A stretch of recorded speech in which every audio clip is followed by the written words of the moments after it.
Oh, let me go ahead and close my door real quick.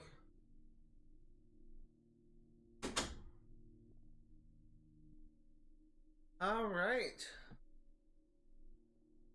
Give me 1 second. Is my audio working? It is great. So today, I don't think that we will be doing much progress in regards to the exploration, to the story. We may do just one story mission in the stream, and we may do the rest of story. We may do the rest for exploration. Kind of roundabout way of saying that, and I apologize, but let's go ahead and get started. So the only mission that, as of right now, I expect that I will get done is the first mission of Sequence 6, which will allow us to be able to do the diving bell. There are 3 diving missions that I have skipped in my previous areas I explored, and I honestly don't know if I know for sure I will be able to do those 3 diving bells, but I don't know if after like I do all the exploration, if I will have time to finish up Sequence 6 or not.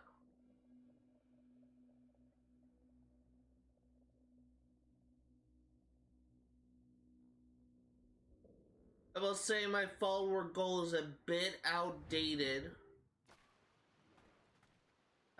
This is not where I wanted to go.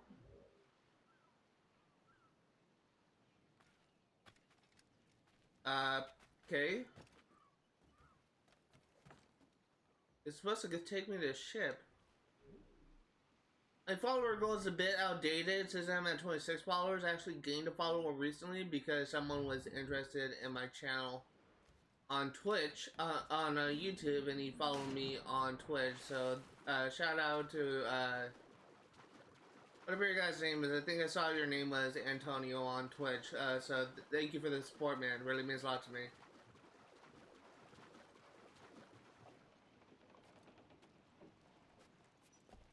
Okay, Captain, can we? nope, stop. Get in there.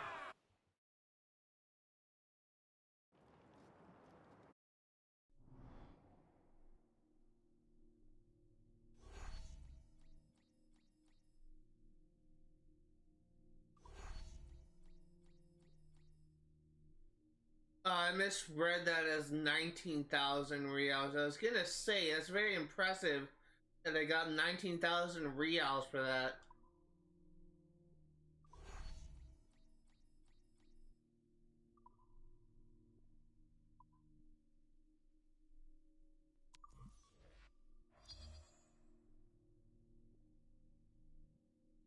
If you want to get all of the collectibles in this game, you have to do the naval missions. Kinda sucks, but it happens.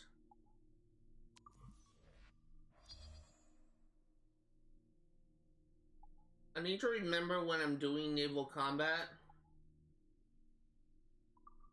that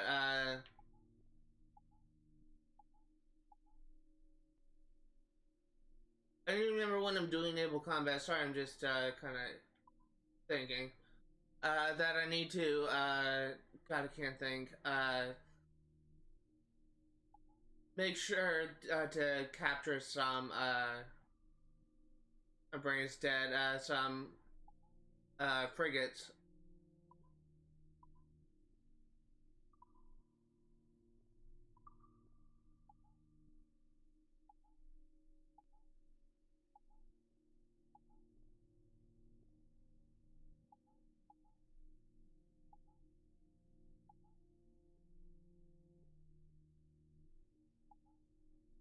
We getting some better ships.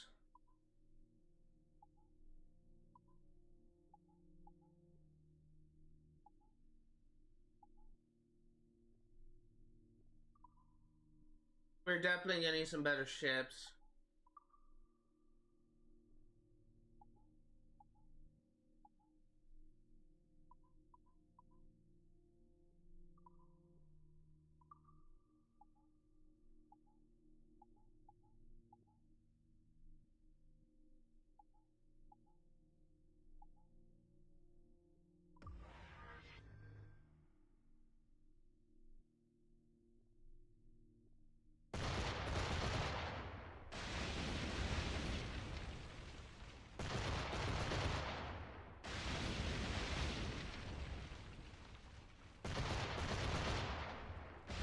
targeting my Odin.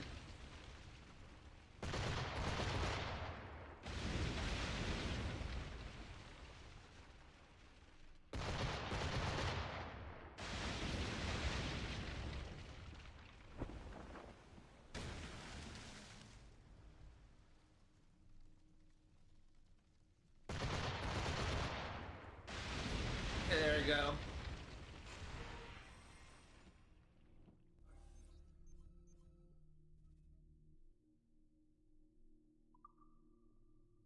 Need to repair my Odin again.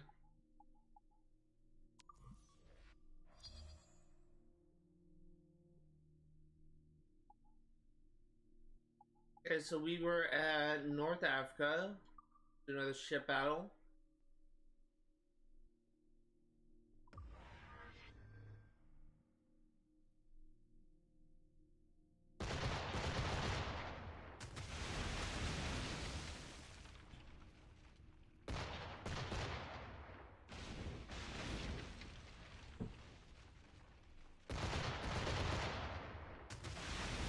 There we go.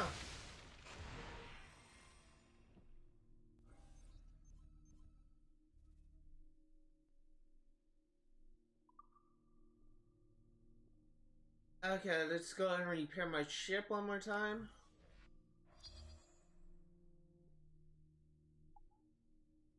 And let's go to North Africa.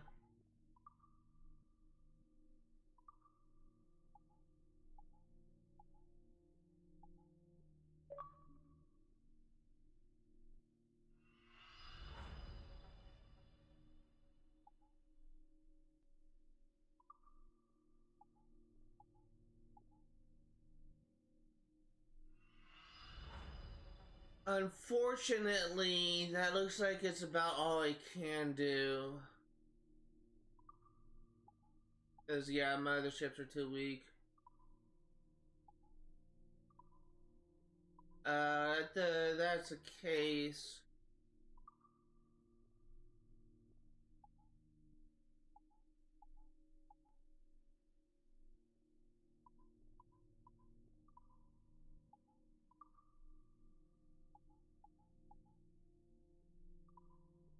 I think that's honestly like all I'm going to do because like none of this stuff is actually really worth me doing because I already done all these before.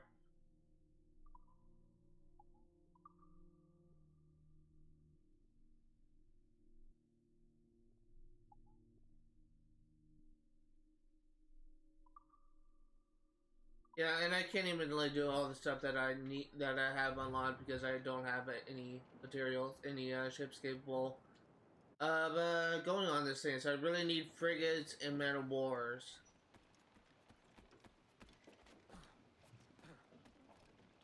Captain's home.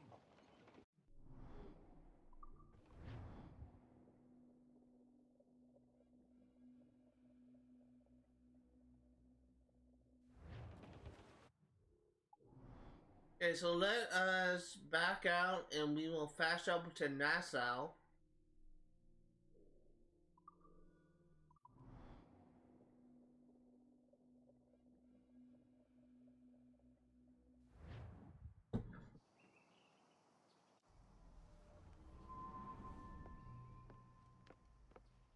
Another? A rum flip this time. And where'd I find fresh eggs in this wretched town? There's little else but piss and insects. Aye, we're working on that. Dear lady, what do they call you? And when they're sober, a jilt when they're sauced, but never lady. Well, good lad. Bag of shite! Do you hear me? It's a bag of bloody shite! It's a ruse to keep us off before they attack Nassau. You'll see, mark me. It's no ruse, Fiend. I heard it straight from the mouth of a greasy Bermudan captain. There's a pardon on offer for any pirate that wants it. Ruse or no, I think it's plain the British may return to Nassau, with arms, no doubt. We'll need a plan. Walk with us, Kenway. There's trouble brewing.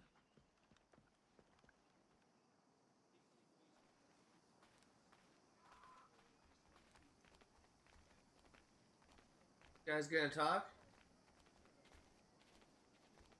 In the absence of any clear ideas, I say we lay low.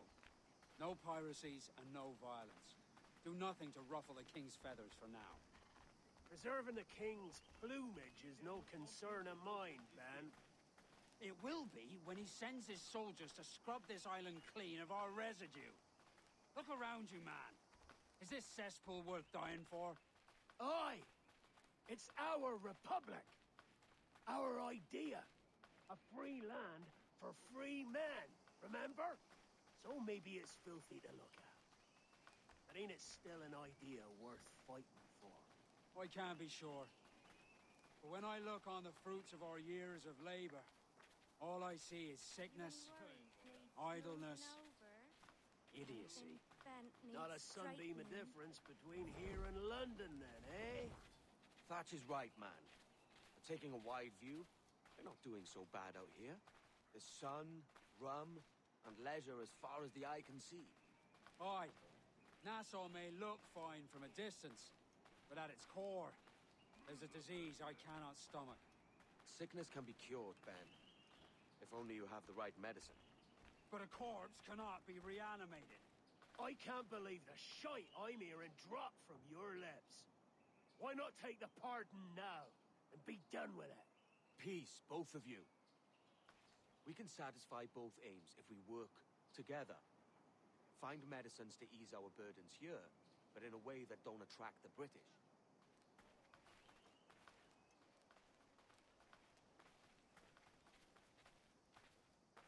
It's just so awkward, like they just get into conversation and they're just dead silent. Pretty in Havana. Not a place I mean to go. But the Spanish fleet that sunk 2 years back would have some medicine. All sealed up in glass vials. You'd need a diving bell to reach those depths. Aye, and with some coin and a few supplies, a diving bell won't be hard to come by. This is a plan I can stand behind. Find medicines without stirring up trouble. Agreed, Thatch? Agreed. Aye. I'll meet you near the wrecks as soon as you're able, Kenway. Alright. Remember, Thatch? Keep your cannons court. Piss off, Ben!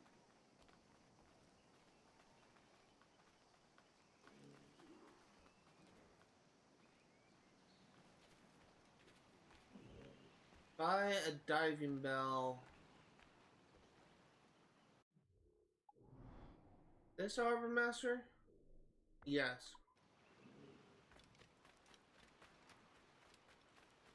I think I might have enough to buy a diving bell as it Do is. you require my services?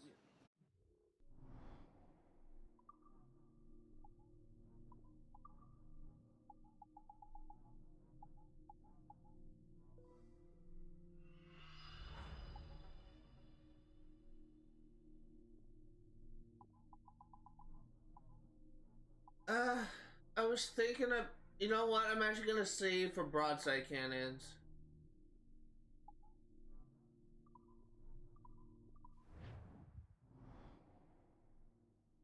Yes, thank you for telling me where all the diving bells are.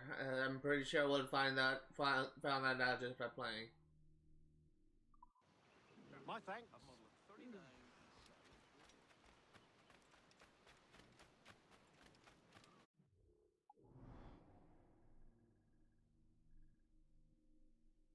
Go ahead and fast travel to Florida.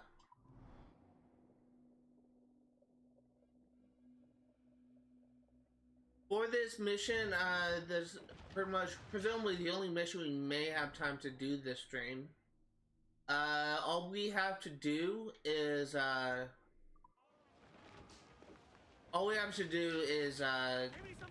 I can't think. Just realized I'm kind of water. All we have to do is loot 4 chests, which we can do in the first area of this mission, and the second part is to not get attacked by a shark, which is very easy to do with the reload checkpoint thing. Let's move!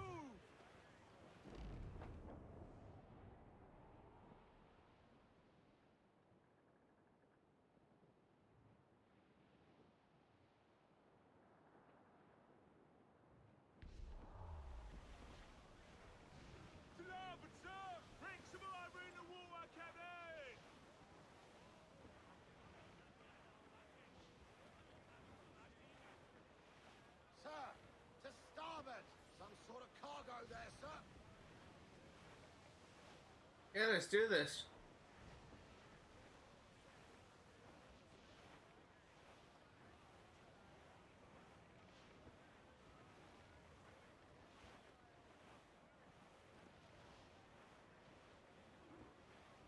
Cruise up!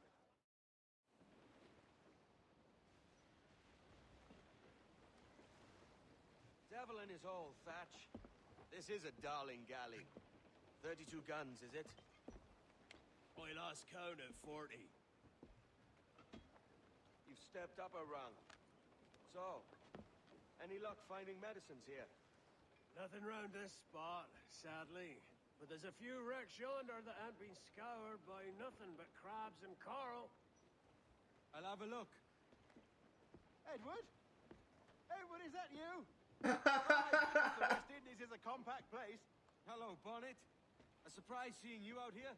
I met Mr. Thatcher a month or so ago, and he offered to take me under his yardarms, so to speak. Says I must wash the hayseed from my hair before I'm a true pirate. Well, good luck to you then. Worse men have become better under Blackbeard's watch. He doesn't have the taste for alcohol.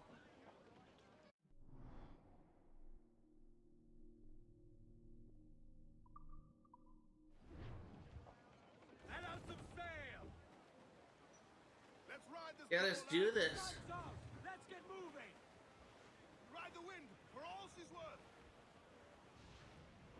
First diving location of many. Reef the topsails and gallant! Should be nearby, Look Captain. here, sir. There's something in the. Reef! Short north!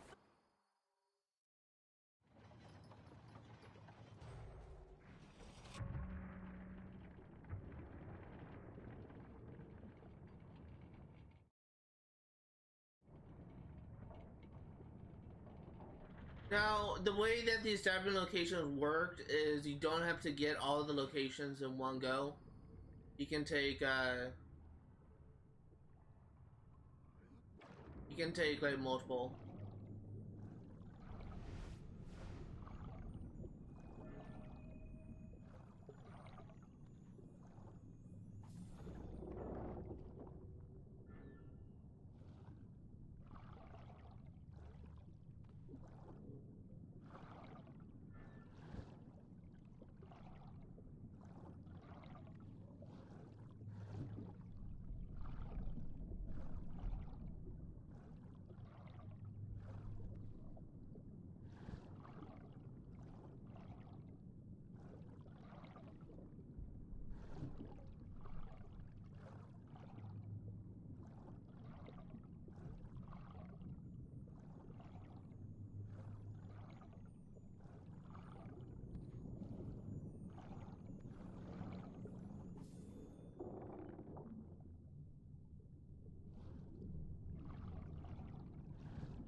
I'm gonna try and like get all of the collectibles in my first run, at least most of them.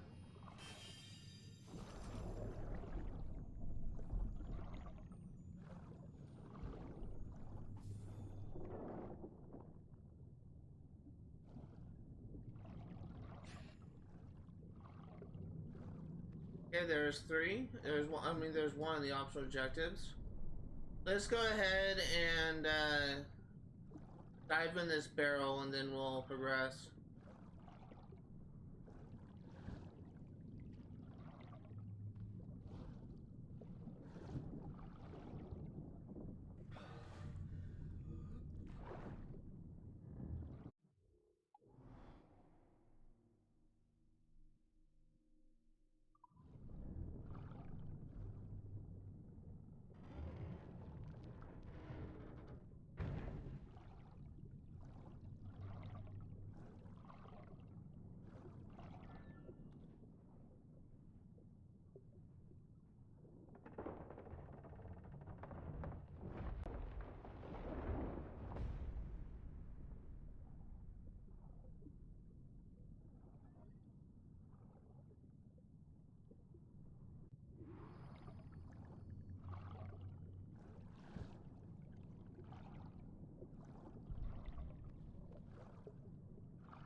the medicine. We just need to avoid like getting eaten by a shark. And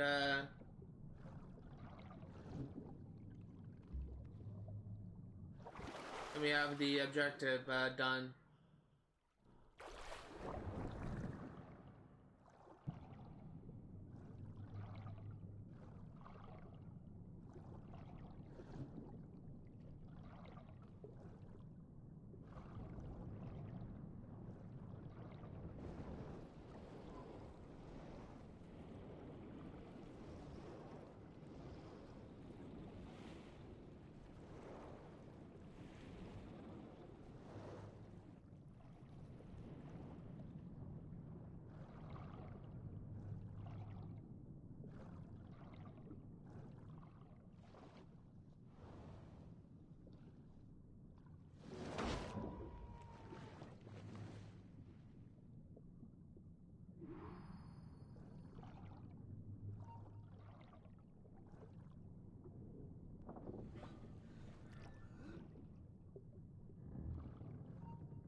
Dang it.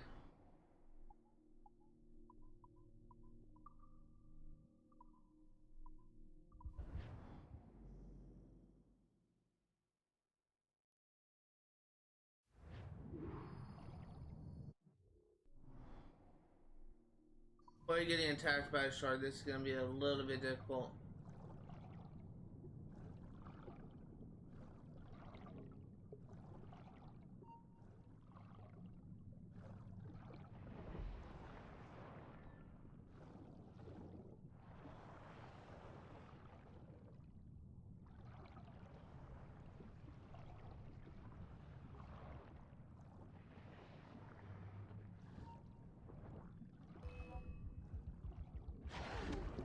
God dang it.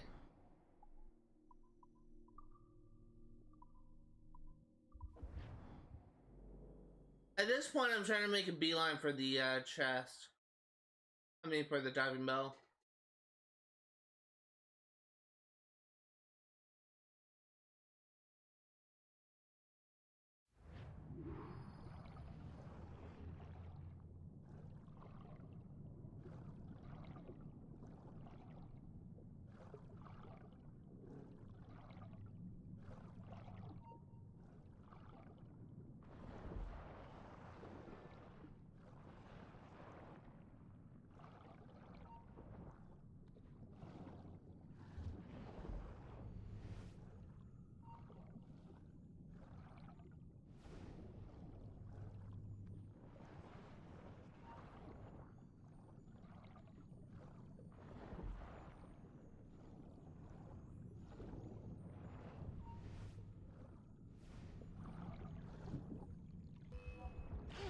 God, I almost had it.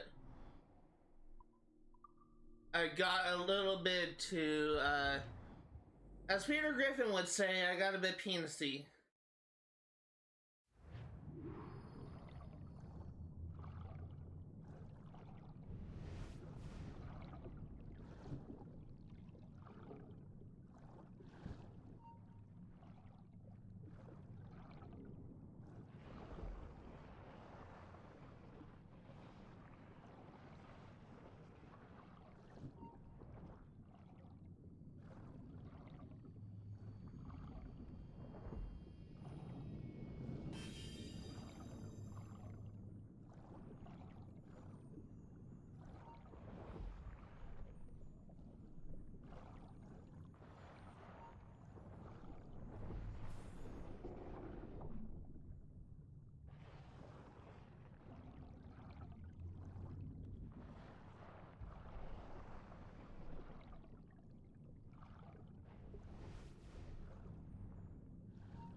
I'm just gonna like say fuck it, and I'll just try and make a beeline for the bell. That seems to be the safer option.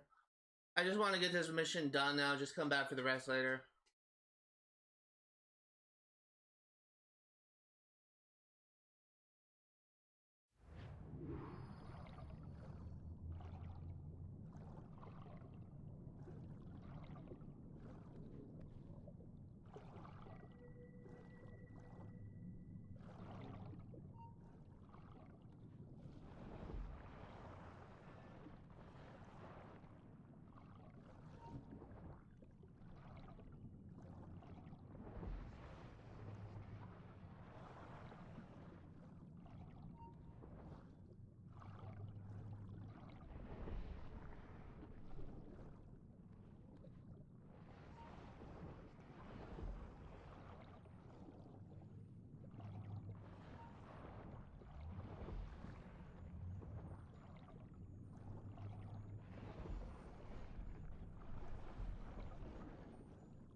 I almost had it.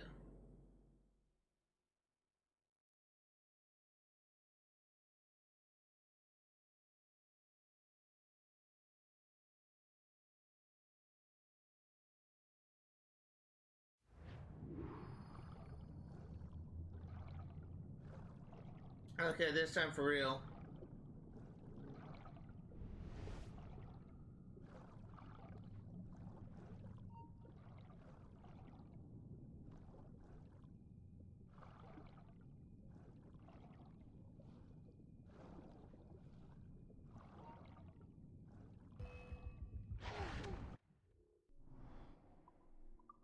I thought that Eagle Vision would help. Did not. Well, it kind of helped a little bit, but it's nothing much I can do when a shark is alerted to me off screen. It's kind of difficult.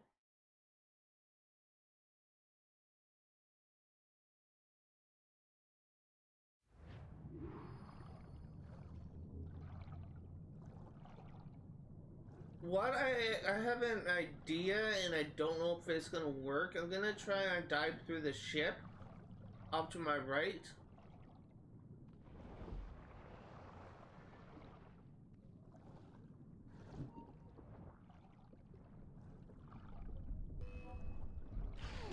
You dick.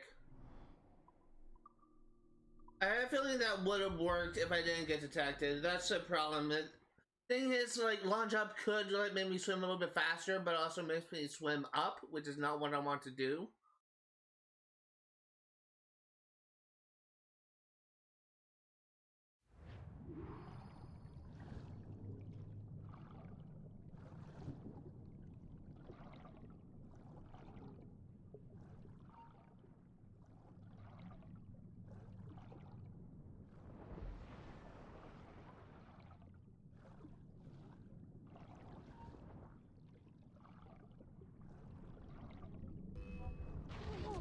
God, stop biting me! Okay, I don't think the ship is gonna work.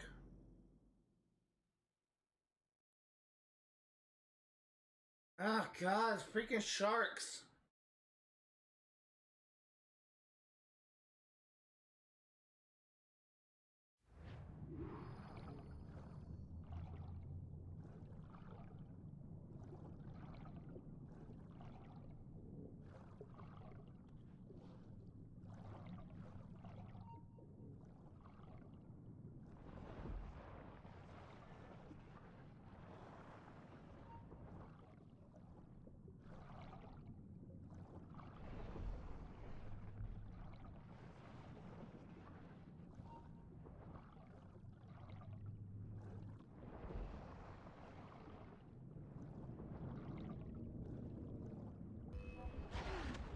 Oh my God, I almost had it. I almost had it. I should have been a little bit more patient. That was my bad.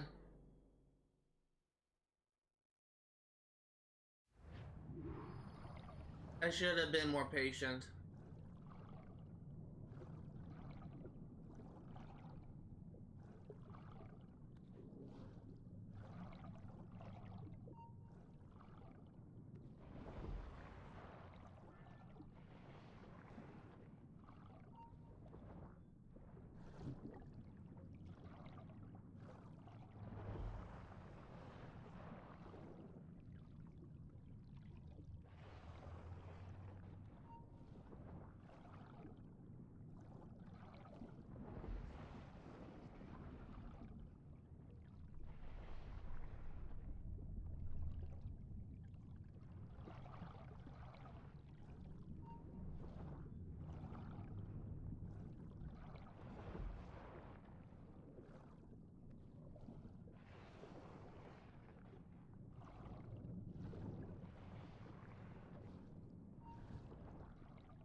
Made it! Did not get attacked by a shark. I got close though. I got very close.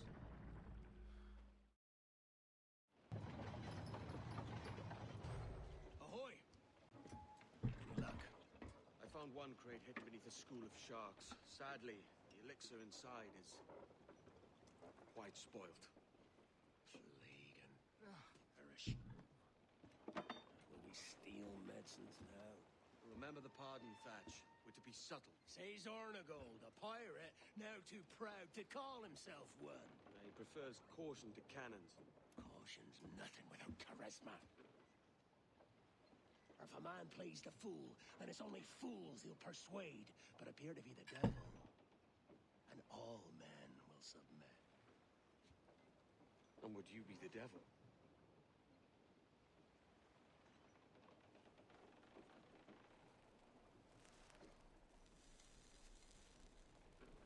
For an audience. Aye. All a big show. Give your quarry something to fear. Some hellish thing from a fever dream. And men will drop to their knees, pleading for their lord before all else.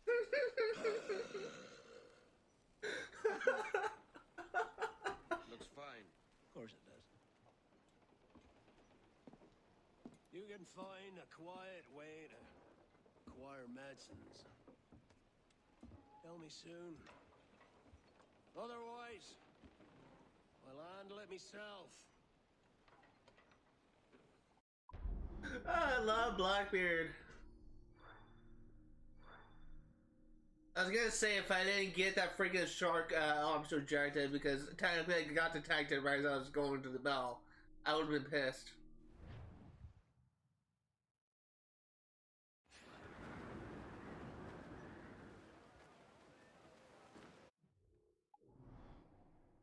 This next main mission takes us here. Okay, well let us fast travel to... We're not gonna do the main mission, but we're gonna fast travel to this area so we can do Antocha wreck. But let's go ahead and fast travel to Andreas Island. We should be able to excuse me. We should be able to reset our bounty. When I play Assassin's Creed games, I generally don't like to have my bounty too high. And currently, I have like one wanted level thing, so I'd rather not get attacked needlessly.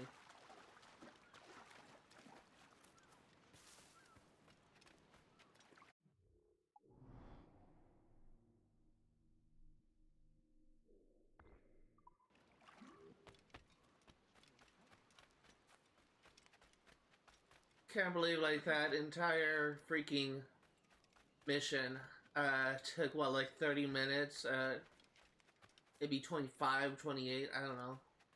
Kind of crazy to me. I just got stuck on that shark mission, shark part for so long. You need to vanish, friend? Let's go back to our ship. If we see any frigates or man of wars, I may very well target them.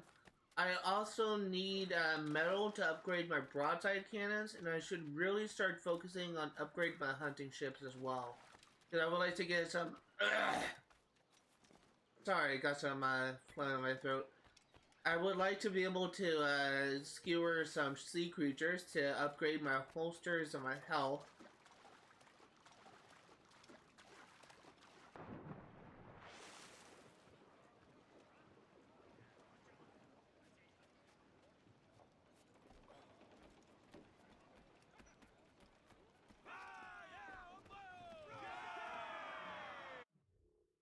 Okay, let's see. We need to go here.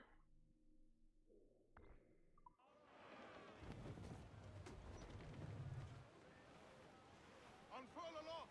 Man your sheets! To starboard! Booty cast adrift cannon!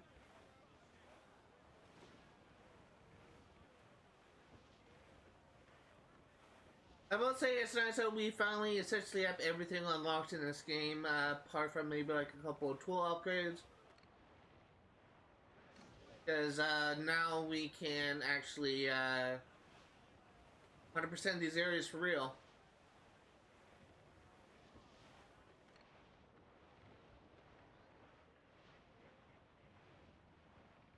I never saw a pirate schooner. That's definitely kind of interesting.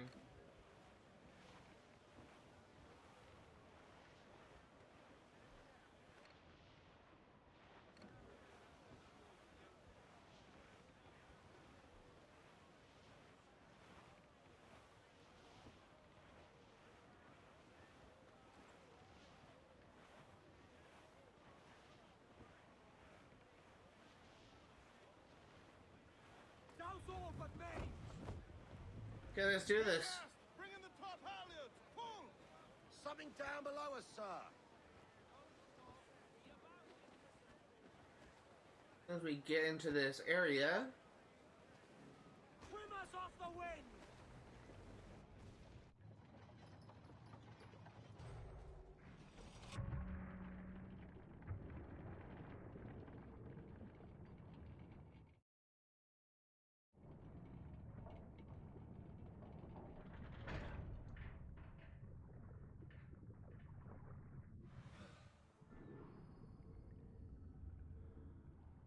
I think there was a shark there.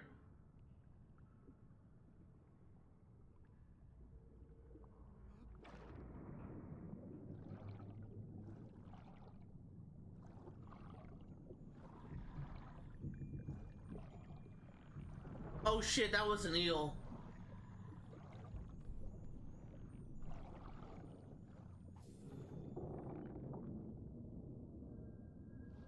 I just saw an eel's head. I forgot those are in this game.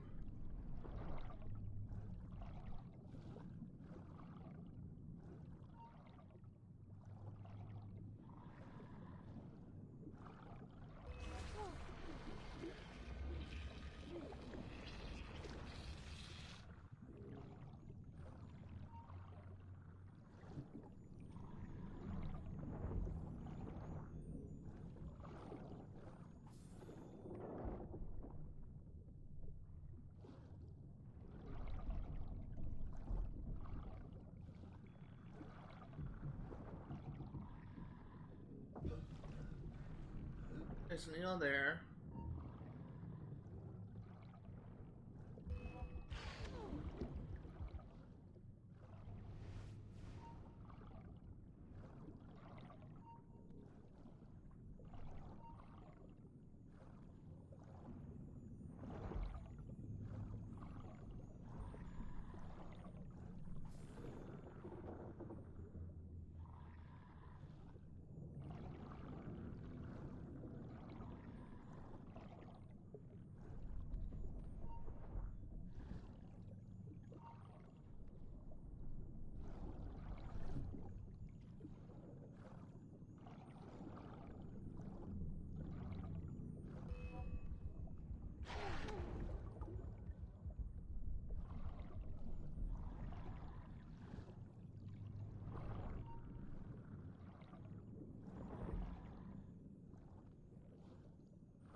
God, my heart is racing.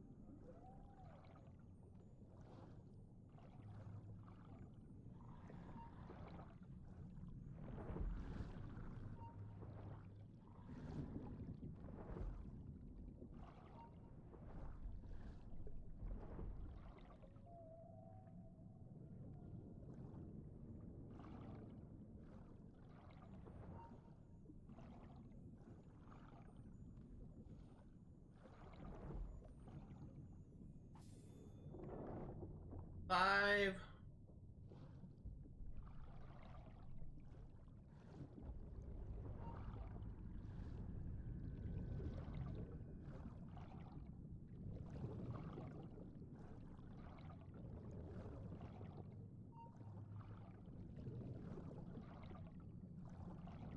Gonna drown, maybe.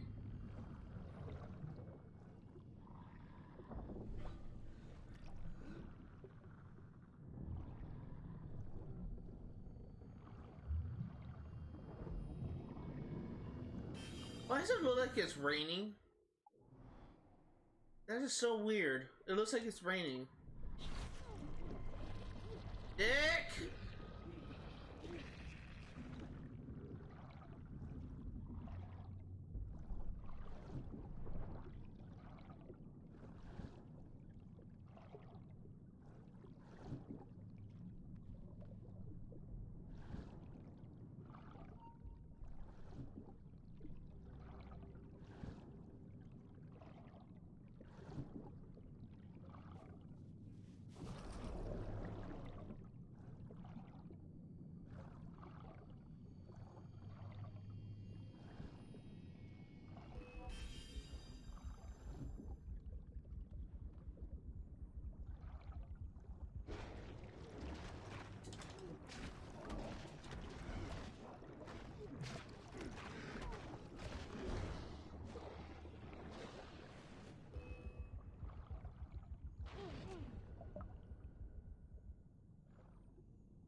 I'm actually gonna die.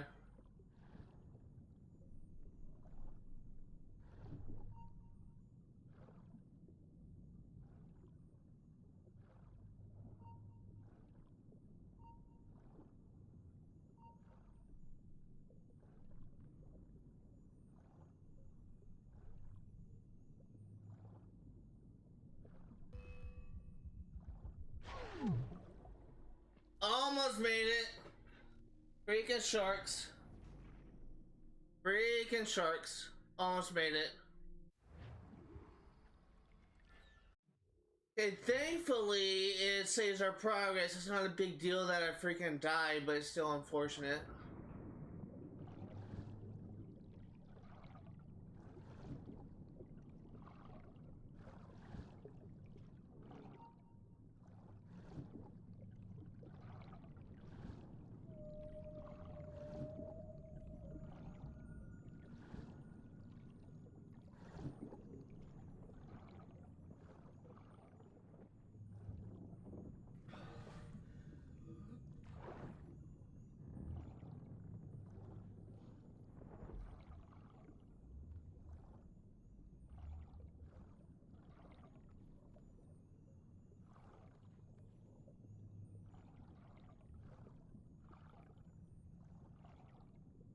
My leg is shaking right now. It's so on edge. I could have gotten this earlier, I just realized.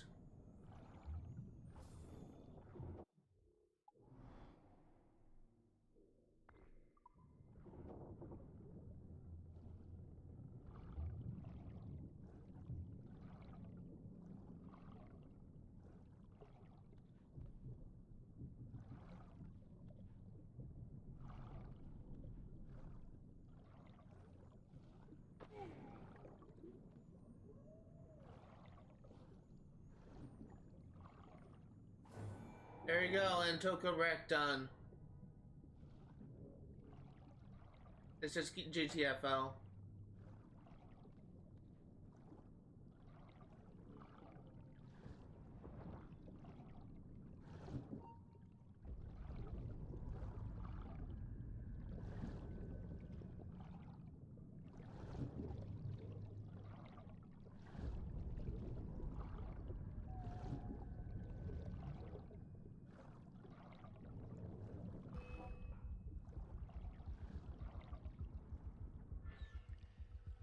Leave!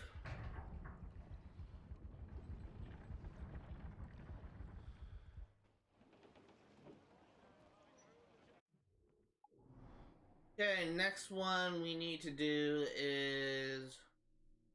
Actually, it's over here. Let us fast travel to... Navasa.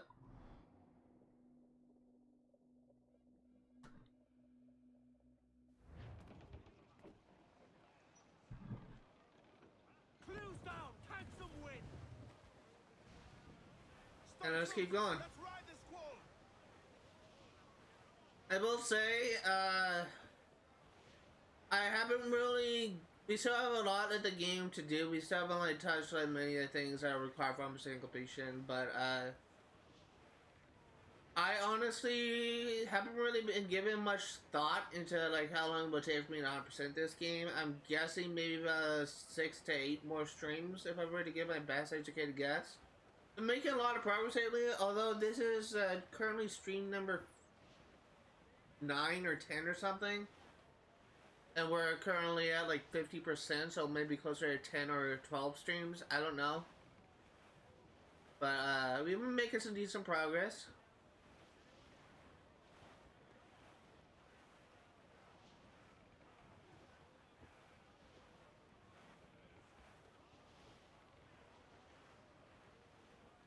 We'll say something that I am planning on doing is I'm gonna try like advertising my Twitter more, because the people are gonna like be aware of my Twitch channel through my YouTube channel.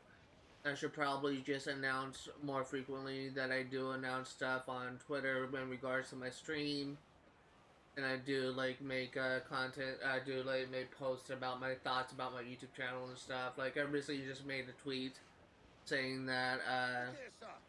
There's something in the water. I recently made a tweet saying that well, basically what happened was I went on to Skyrim to try and get lockpicking level 100. I actually noticed something different.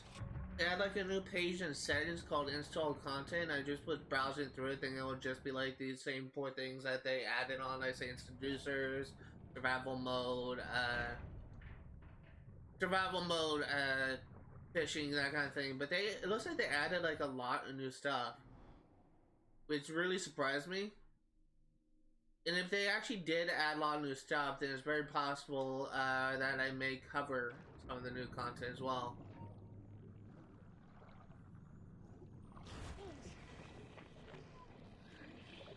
Freaking eels. Very possible I may cover the new content as well. And some of the things that they added was like they add like new homesteads.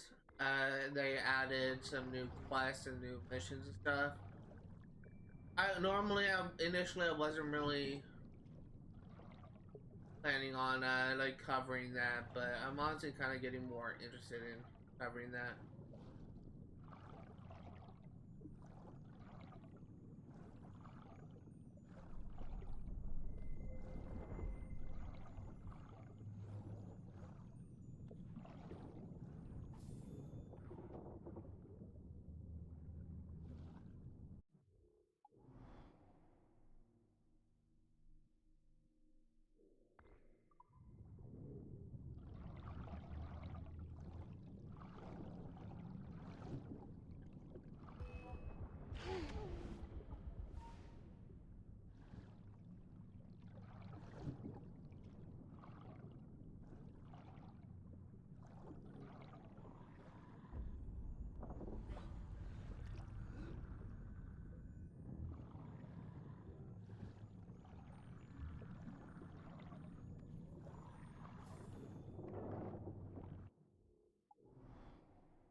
God, just beating the shit out of a fucking shark.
God, my heart is racing.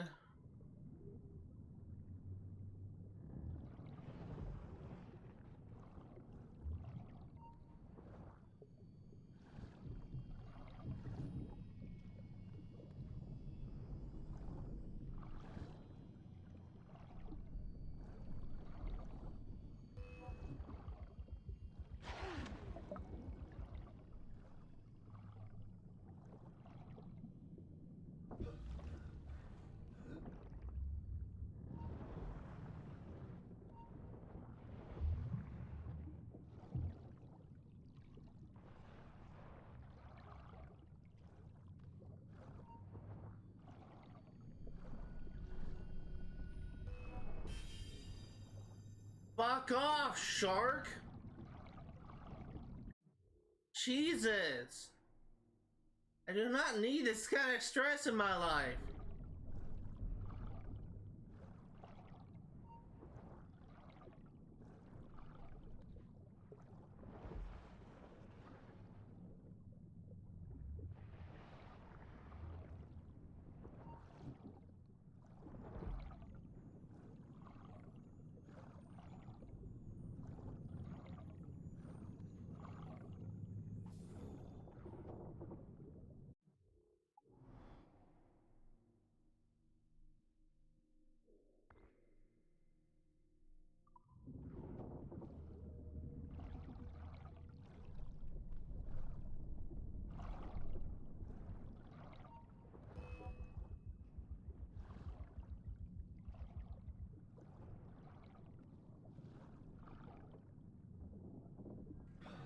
There's some air.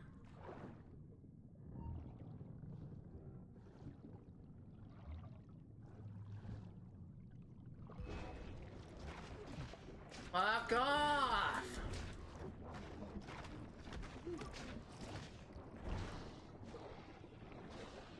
God.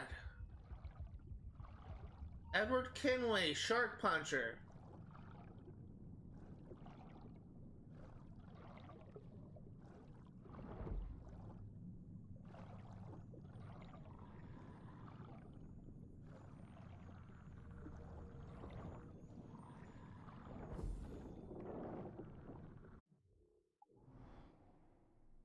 Okay. A little bit more to go.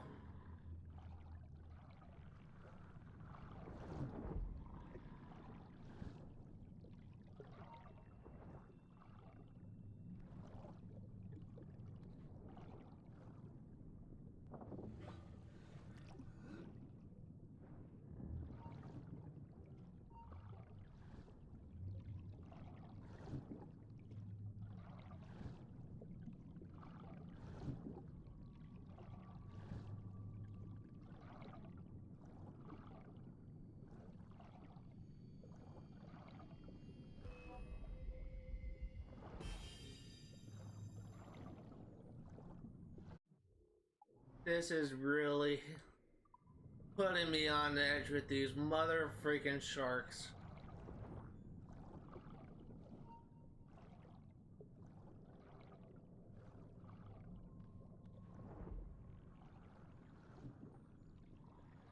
These sharks, these eels, they can all just go F off and die.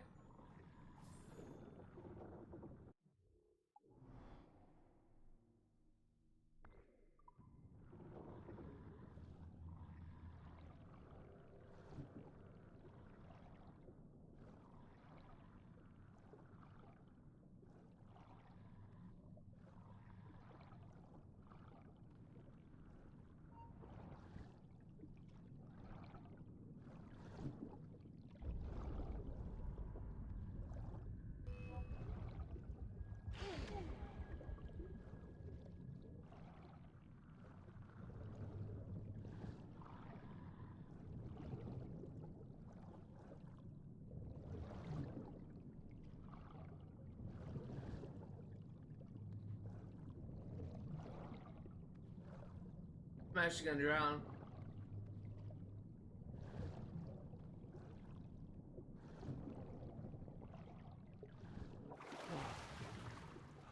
Or not.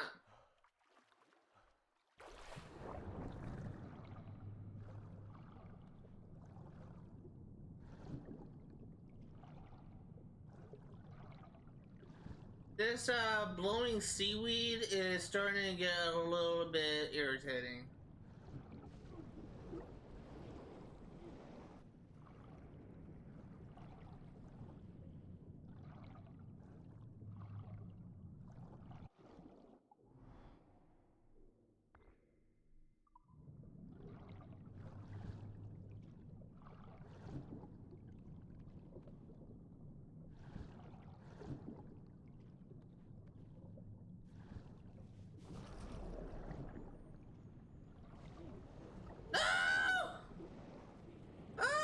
You stupid crap! I actually need to get some more air.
Okay.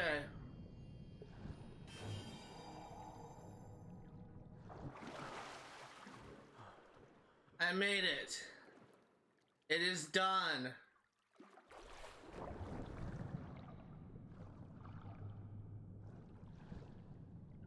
Let's get the fuck out of here.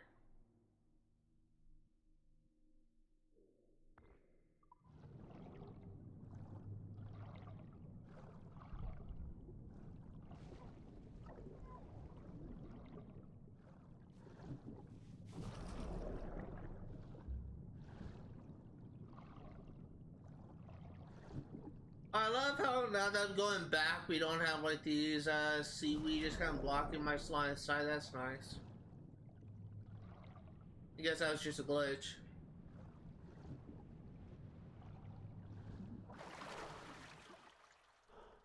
Glitch that only went away after I already completed the level.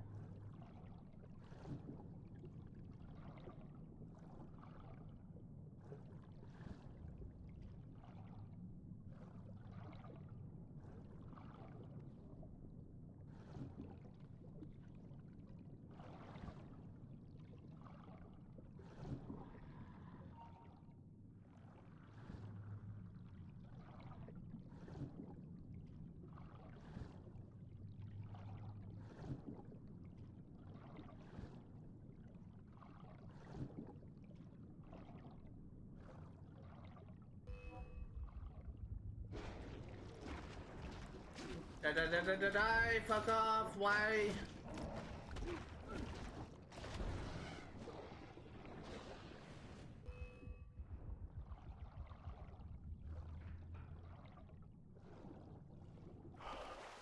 Return to the ship.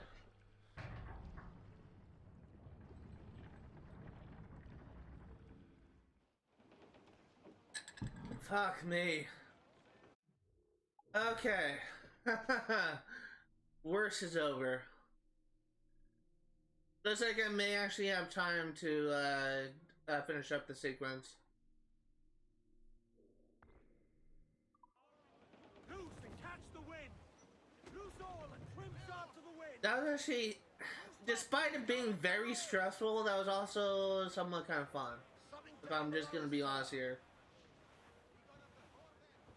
Those freaking sharks and moray eels, those are terror-inducing. But I still had fun doing that.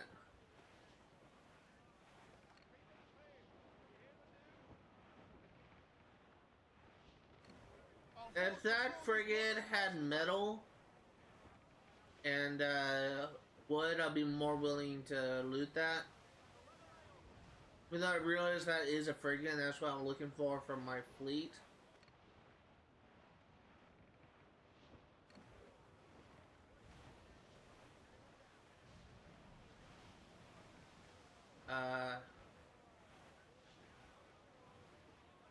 I don't know if I can take on level 38.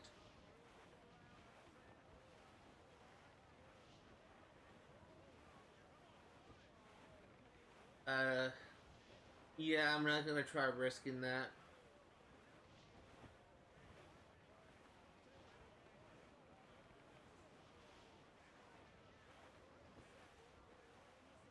It doesn't look like that. Because I'm in a restricted area, I don't see a cone around that ship, so it might be safe to sail near him. I'm not risking it. This is a game where naval combat can actually kind of screw you if you go in unprepared. I feel like the same for a lot of games in naval combat, but especially true here. Especially considering that if you do die and you lose crew because of it, you still show you lost crew. And it still shows you lost crew in the game. When you respawn, I mean.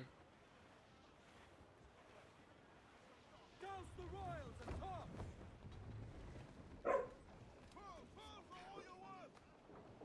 My dog is barking on the other side of my door.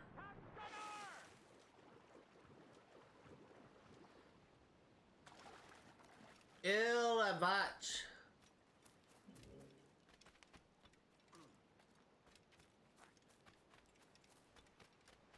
Need to disappear, Captain.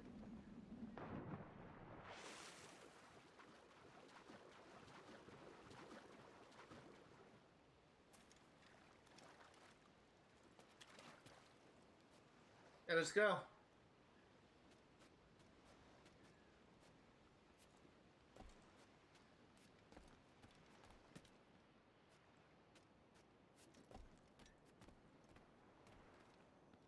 Climb up.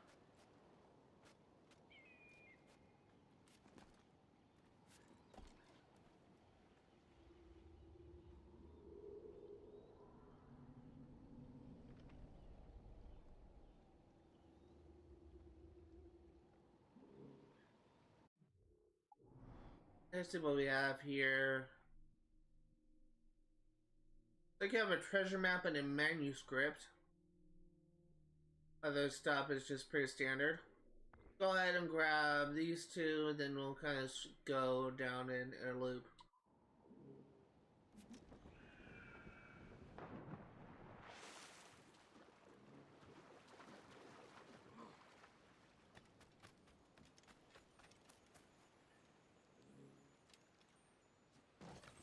There's a chest.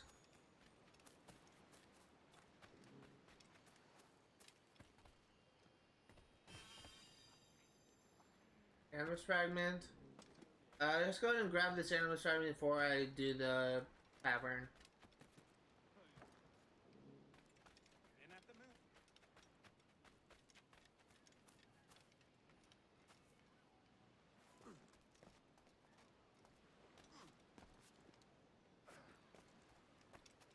Oh, I see the tree.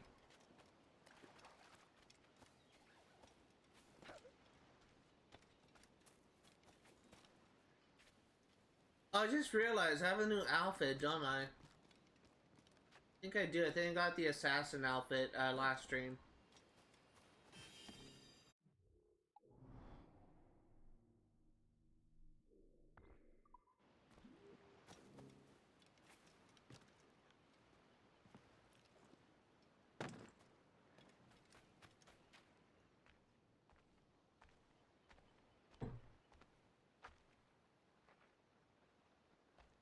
Hey.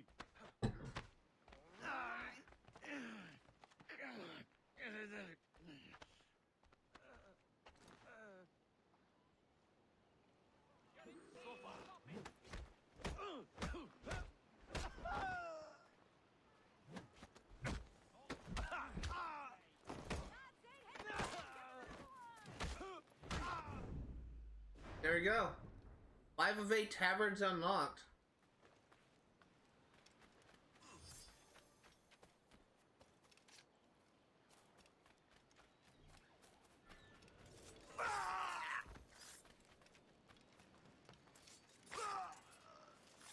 Completing up circle challenge too. This is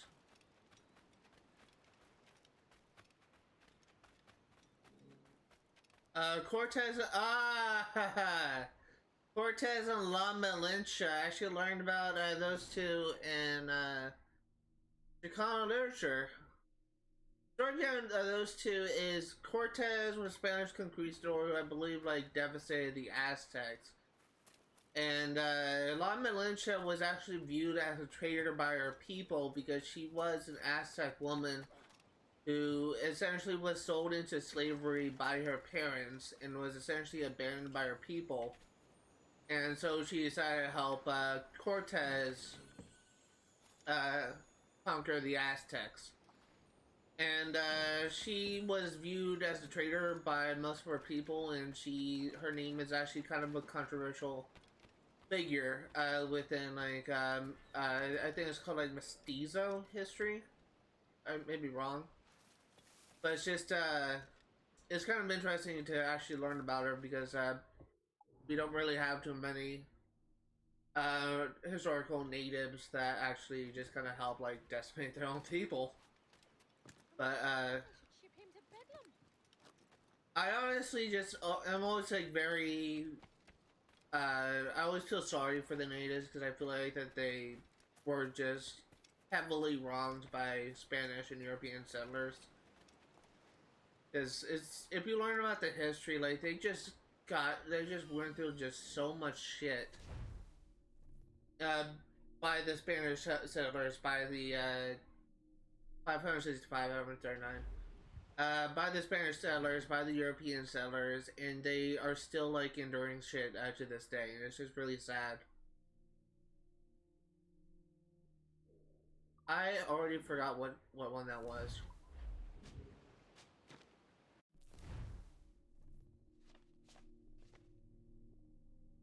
$565, $539, $565, $539, $565.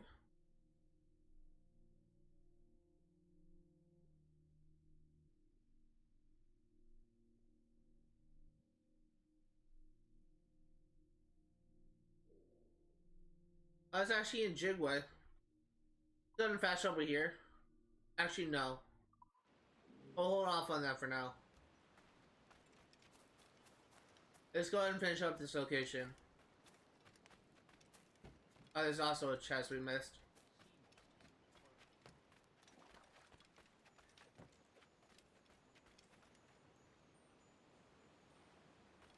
Really hate how if you're on the wrong side of the chest, you can't open it.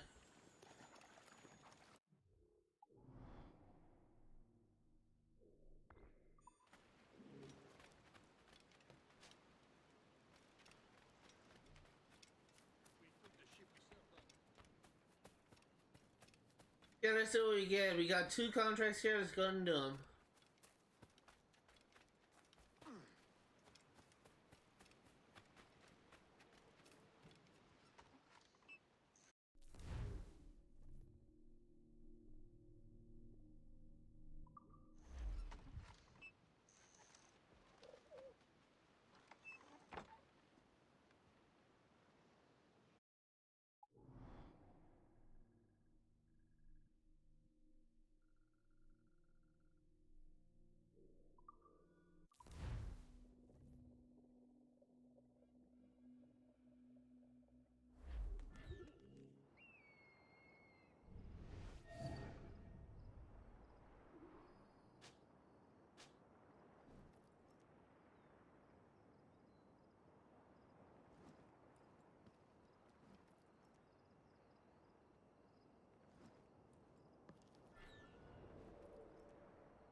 No, you won't. I'm already long gone.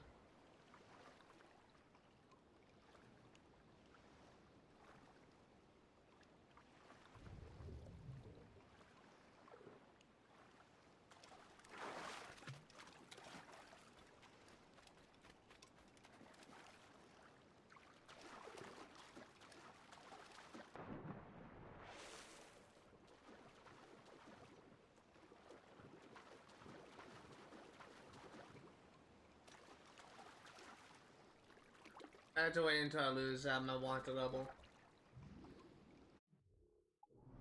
Okay, let's pass all back. Hey, a minute. What is that?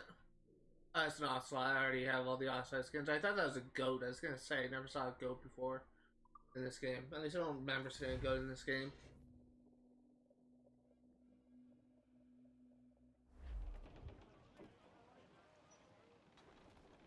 Let's actually go ahead and put on our assassin outfit.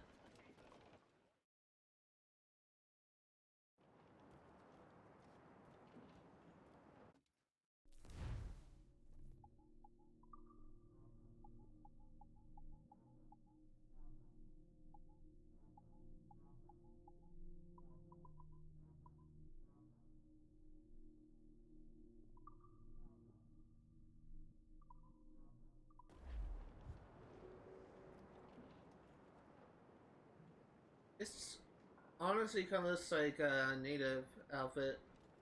I thought I was gonna get like, but it's just, I need to step into the light. You know what?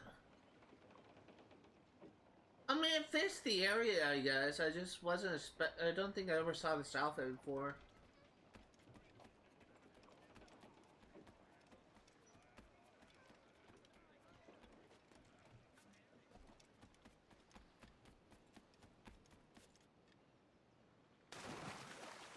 Yeah, let's do this last assassin contract.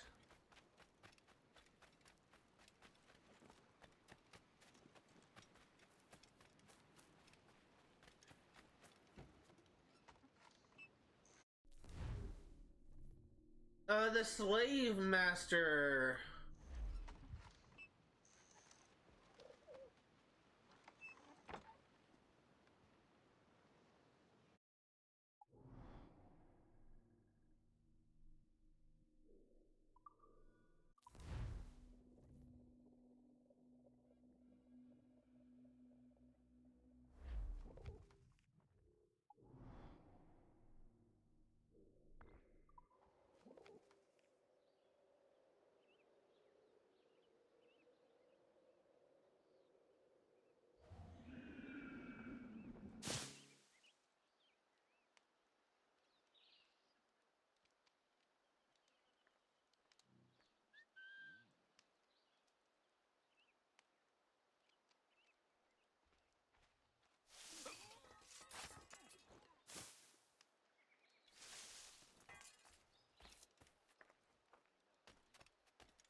Over here, big boy.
There we go. Easy as pie.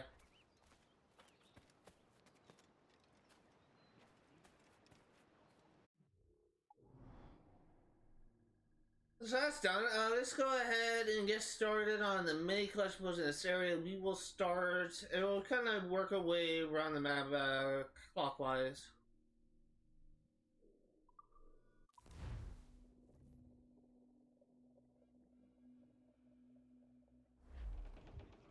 Mains out, let's go! Close down, man your seats!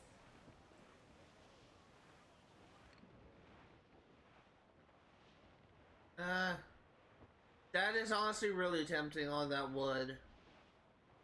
That's really tempting. It's a frigate too. Ah, fuck it, let's go ahead and do it.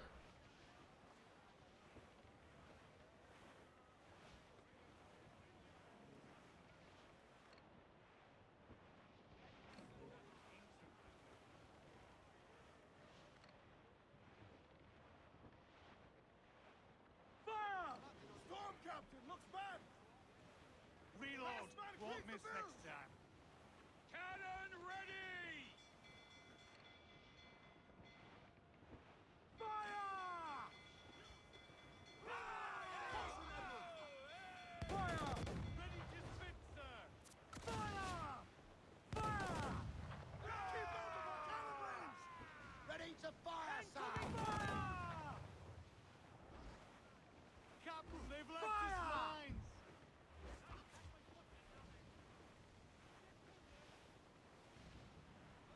Fire! Sir! A cannon! Incoming fire!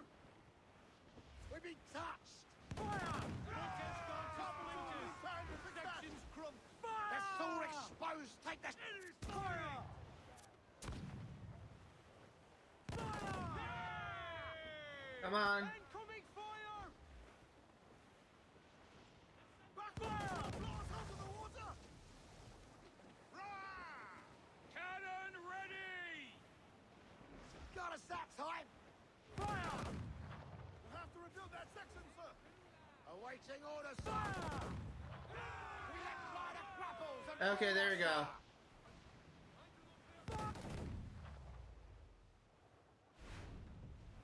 Burn me, missed! Brief in, all tops! Foremast gallants in!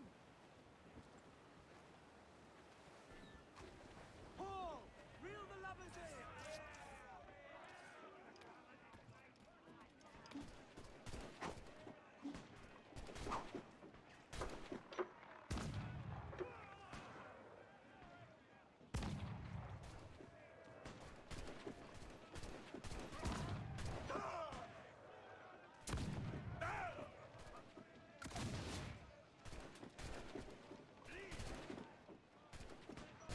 Yeah, let's go ahead and take care of the flag first.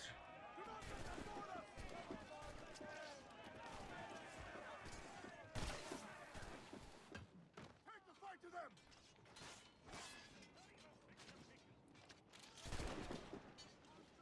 Keep them off our decks!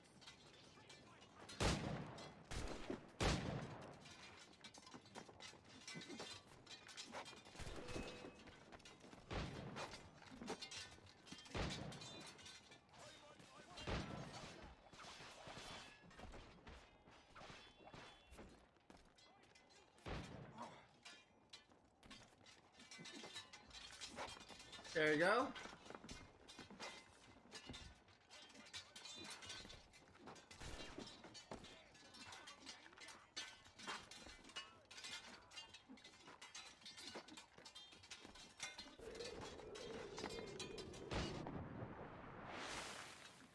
Yeah, let's swim back to the ship.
could have gone bad. I was trying to.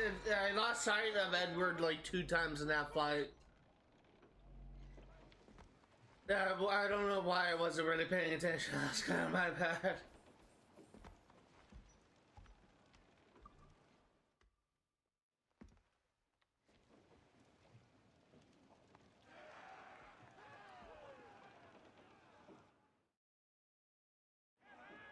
Get the mainsails into the wind! Do you have the news?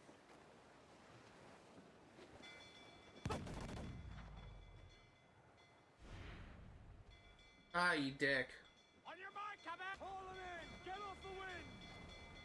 Hit them all in! Full! Full! Unfurl mains! Let's move! Foretops loose! Fire! She's gotta go away! Right, Raffles! Fire! She's foundering! Did I just accidentally sink her? I did. Whoops. I shouldn't have shot that barrel. I was hoping I could board the ship and, freaking... That was an accident. I didn't think the fire barrel would kill. I thought it was far enough away. I wanted to board the ship and repair my jackdaw. Whoops. Every last scrap of duck on the wind! I know she's a good sailor. Now prove it, my child! All in the stunsail! Studs up with a will! Let's go and grab the standard fragment, then we'll fast travel back to the fort, repair our jackdaw, and head out for the rest. Currently an hour and 26 minutes into the stream. We're going to be streaming for roughly another hour and 20 minutes. 23 minutes.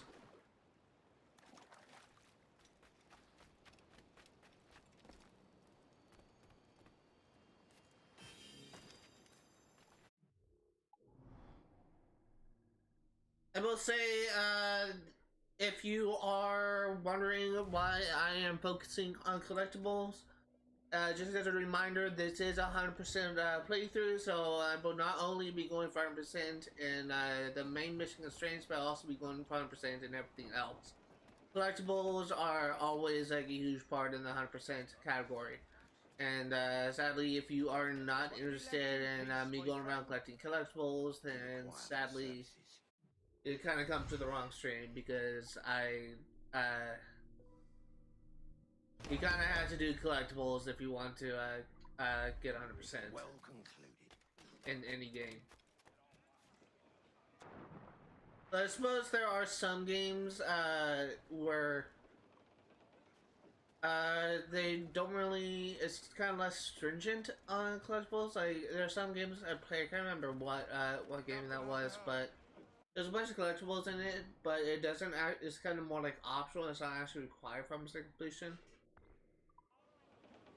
But for Assassin's Creed, definitely is required for 100%. Crowd on all the sail we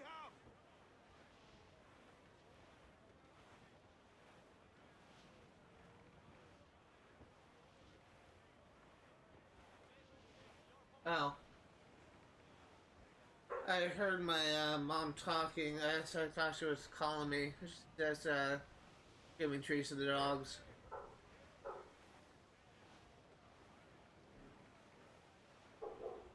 Apparently we have people over. I'll be right back.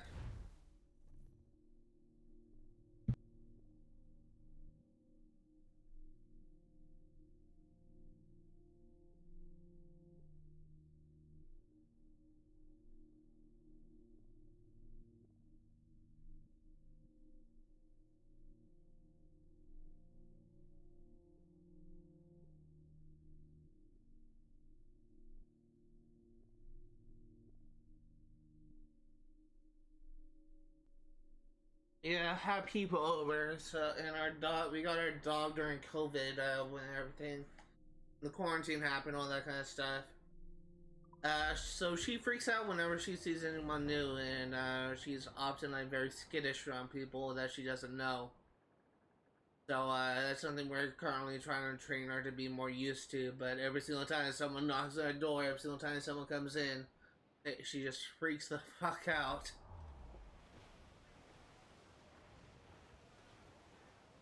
It's really kind of stupid. It's just, I kind of wish that my dog just wasn't that panicky, I guess, but Ease off the wind! what can you do? Ahoy aloft! Bring it all in! This outfit kind of reminds. There's like an outfit I think in Assassin's Creed Rogue that's like the Mayan outfit or something, where I think it has a chance of deflecting bullets or something like that. I can't remember what it was, but oh, we had a thing on Jiguey, didn't we? I can't remember what it was, but I think it was Assassin's Creed Rogue where I think. But this outfit kind of reminds me of that outfit you get for like doing like all the Mayan statue things. It's for all I know, it could be the same outfit or same concept as Black Flag. I don't know.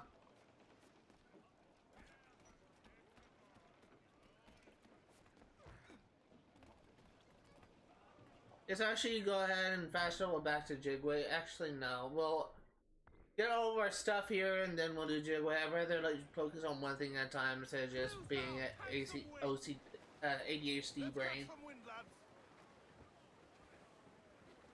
For those curious, yes, I do have ADHD. I also have OCD. Although my OCD is kind of different than anyone else. There's some people with OCD where they have to have everything just so clean and spotless. Like my grandma, whenever she washed her hands, she has OCD, and whenever she washed her hands, she always had to scrub each finger with a little brush. And I think about my dad also has OCD. I have OCD. My mom has OCD, although mom's OCD is kind of similar to my grandma's OCD. But for me, it's just I have to like play things a certain way. I don't like to like focus on like especially in regards to games. I don't like to focus entirely on the story. I like to be able to do like everything I can do before I do this main story.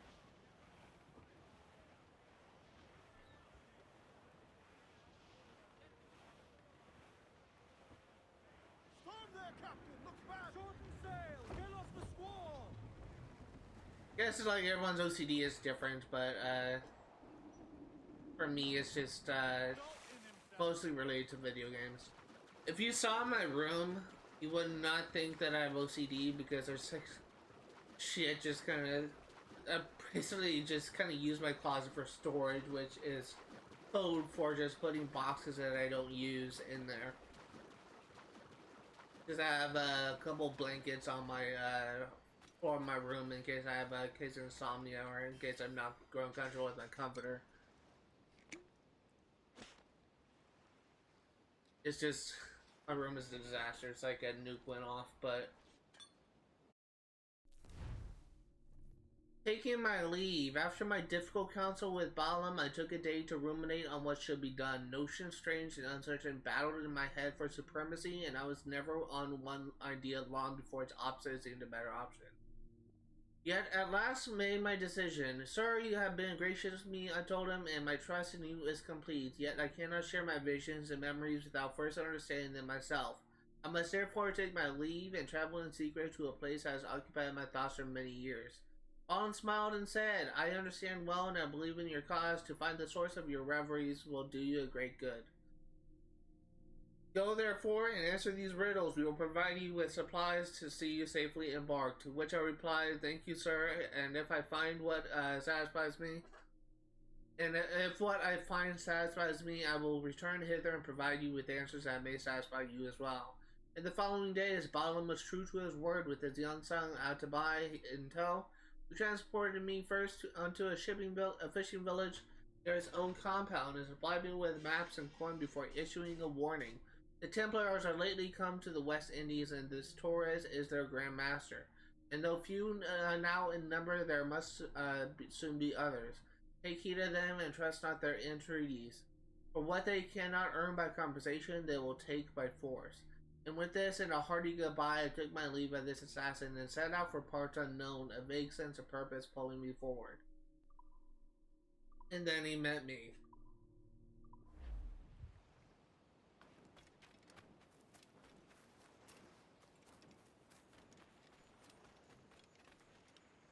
It is kind of nice how we're getting like a backstory that Sage, because he's just, if you don't like do all these collect all these bottles, you likely would not have kind of known how in depth the Sage's story is. I think his name is Robert or something. So it's kind of been interesting that we're getting like all this backstory on him. The game didn't have to do this. Like Ubisoft didn't have to do this. It's just kind of nice how we're just getting like all this lore. That's honestly one of the things I love about Assassin's Creed is just like the detailed lore.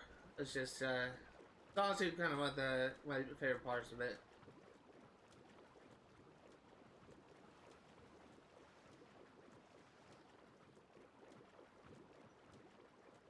I am honestly unsure if I will be able to complete Sequence 6 and the next Abstergo Modern Day session for the end of this stream. It's possible, but I may not be able to. I don't know. We'll see where you'll see where we are once we complete these things. It should be like maybe about 20 minutes from now. Just looking at the time, it's currently 2:36. I honestly don't really mind like streaming for a little bit longer if it means that I will be doing like a bunch of the modern day stuff, because as soon as I complete Sequence 6, which hopefully won't take too long, I do need to make sure that I end things off once I'm back in the Animus, so this very well may be a longer stream. I don't know. We'll play it by ear. If it's a longer stream, it's a longer stream. I don't really care. It's just I like to be able to end the Animus, end the stream once I'm actually in the Animus and actually able to stop the game.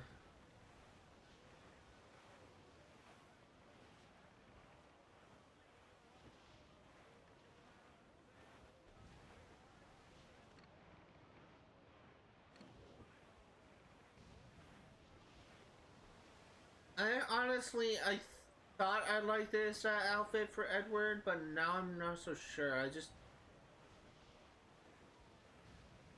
I don't know. I don't know what to think about this outfit. I thought I liked it, but now I'm starting to not like it just because of the plain brown outfit. It just kind of looks ugly, if I'm going to be honest. I thought that the first outfit that I got from thing was actually assassin themed, so I was expecting to see something like along the lines of like the stereotype, the basic like assassin outfit. Like I guess immediately what comes to mind is like Altair's outfit, even though we already have Altair's outfit, but that kind of thing, the kind of thing that I do is very common for common assassins. That's essentially what I was thinking of. Not this though.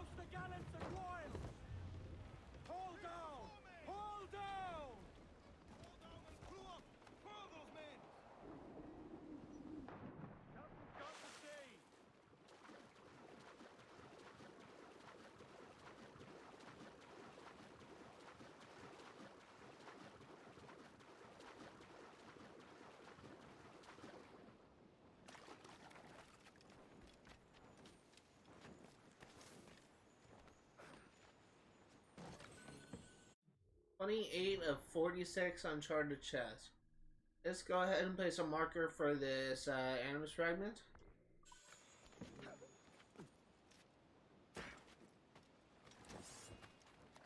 It sucks how I can't kill those birds. I feel like I should. I should be able to do that. By the way, after we complete these, I think there's only 2 missions left in this sequence. It's very possible we may be able to finish those in maybe like 30, 45 minutes. I don't know. Just kind of estimating. Captain's at the helm. Loose and trim too.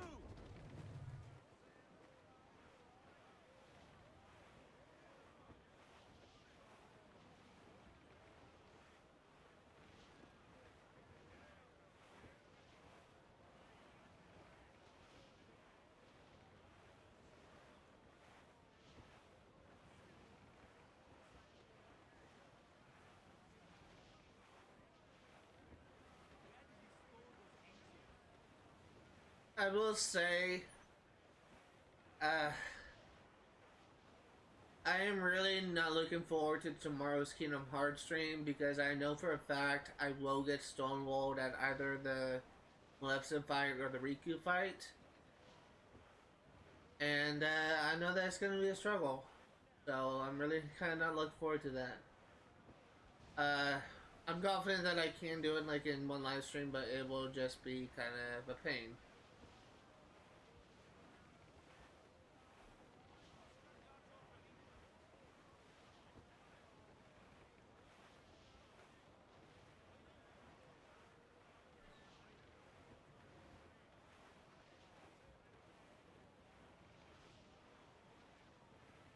Trim the yards off the wind!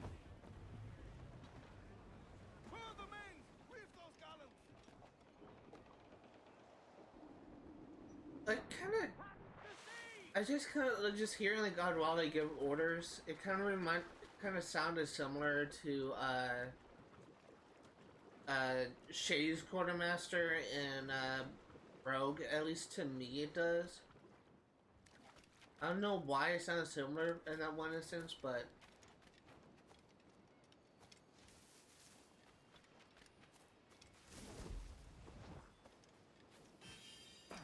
there we go.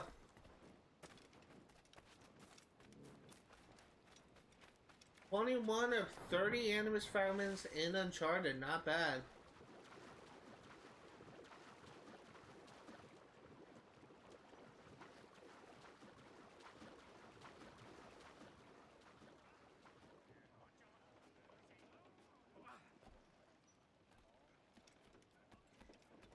Captain has the helm. Okay, next up, let us set a marker for this chest.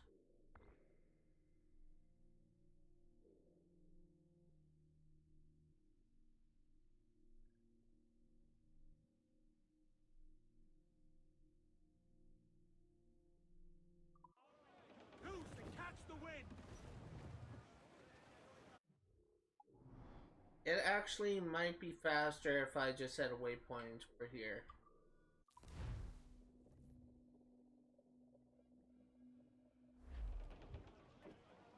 Unfurl mains, let's move!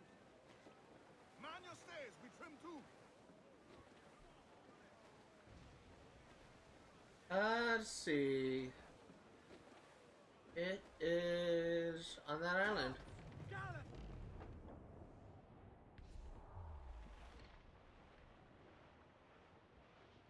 Wood and cloth. The cloth is really tempting if I'm gonna be honest here.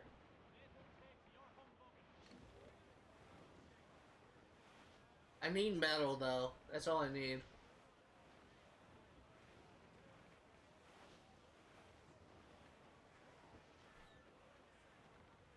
Douse all but mains! Muzzle that duck, my trumps. Captain overboard! Okay. Let's see.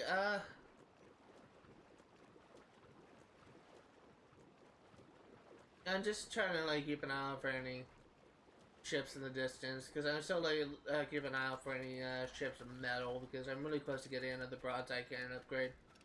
I think I maybe have 2 more before the final upgrade, maybe 1 more. I'm not sure.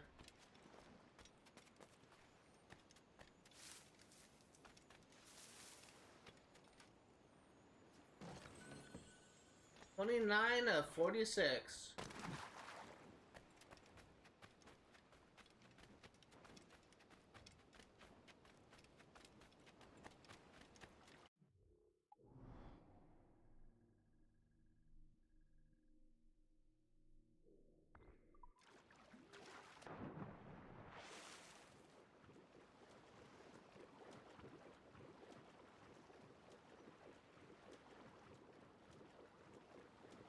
Okay, there's only 2 more chests left, and then I think I'm gonna be doing the main missions. Actually, no. After these 2 chests, we're gonna go to Jiguey and get the buried treasure there, and then we are gonna be doing the main missions. Let's go!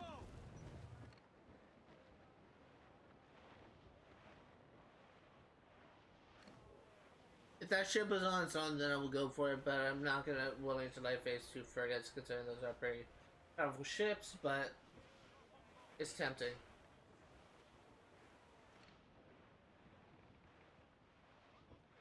That, on the other hand...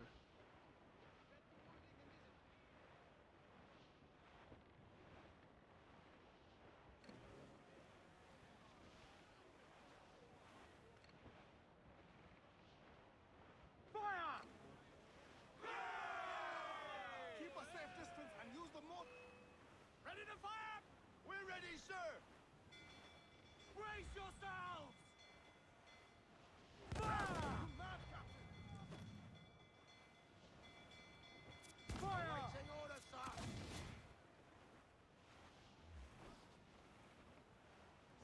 Fire! Batten yourselves! Taking a hit, Captain. Task in hand, sir.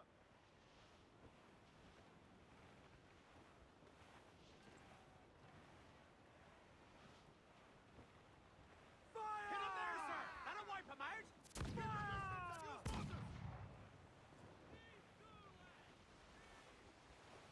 Fire! Fire! Incoming fire! Fire! We've been touched. Okay. Steady, lads! Ready to fire, sir! They are firing, sir! We're ready, sir! Race!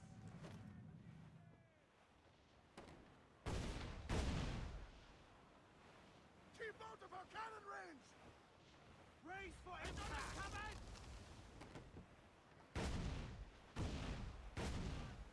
Concentrate on the task at hand, sir! Fire! Come on! Oh, almost. Batten yourselves! I've hit us, sir! Fire! Look, Captain, the whole place shot down! Breathe in, all tops! Be careful, Captain!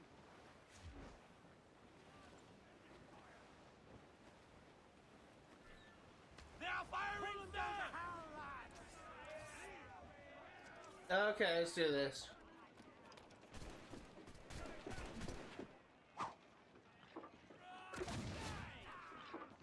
There's one.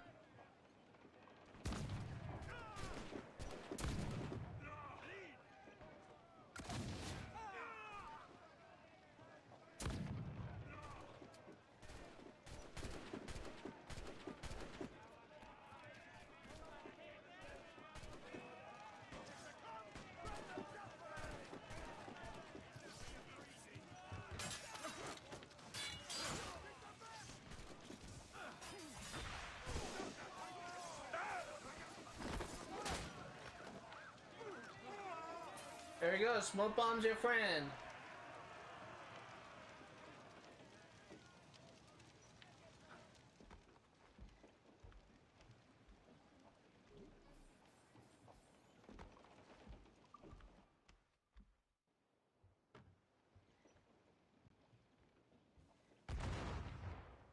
I think there was a frigate after us.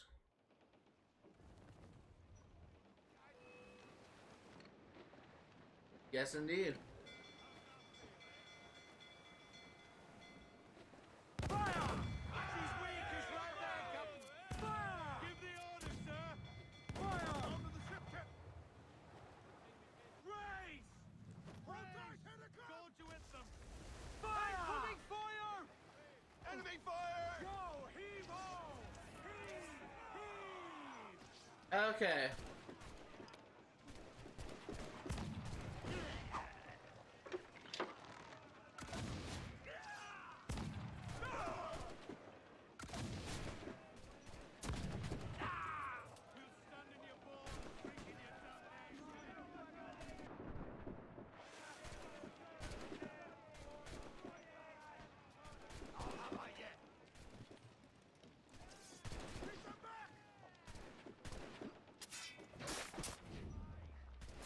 There's 6.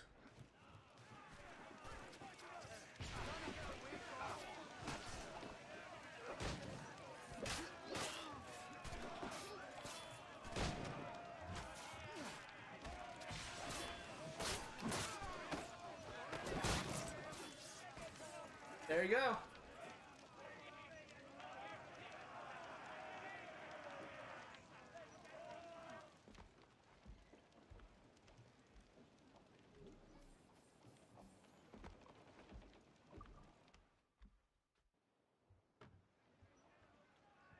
I think we definitely have enough to get that broadside cannon upgrade.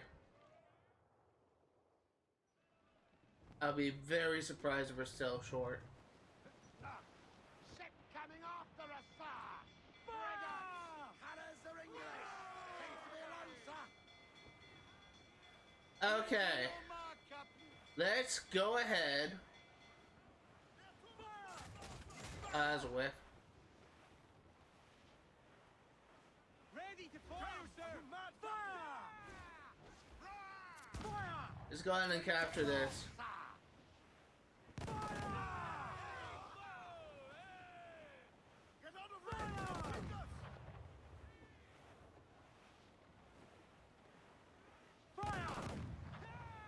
Come on.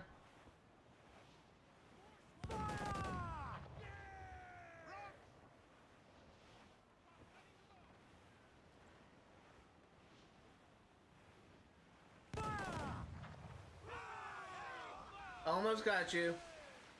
Not too close, Captain! Brace yourselves! Caution, Edward! Taking a hit, Captain! Fire! Do we board her now, sir? Yes, we do board. And this time we're gonna add her to the fleet. And try and get rid of both of our brigs. I don't know if we have 2 or 3, I think we have 2. Muzzle your tops, my trumps! Drag them to that doom! Stand 'em on shield!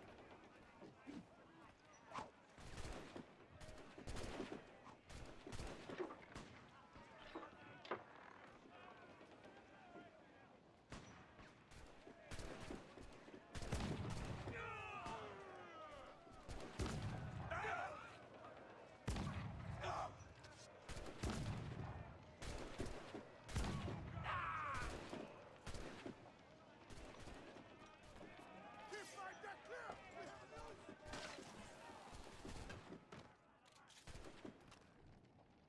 Beat them back!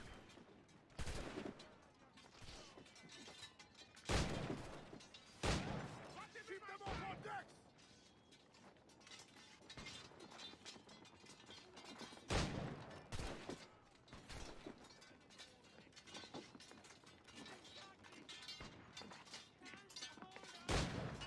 There you go.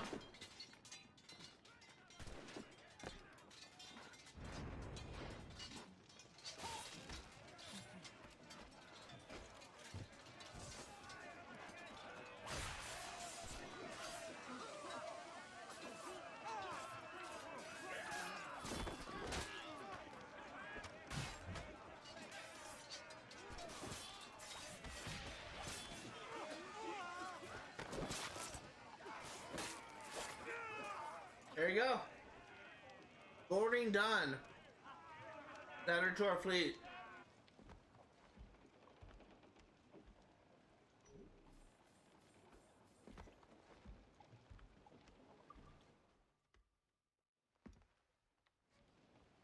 Now at this point, I think that once we get rid of our brigs, I think that at this point it's like man of war or bust. Loose and trim too!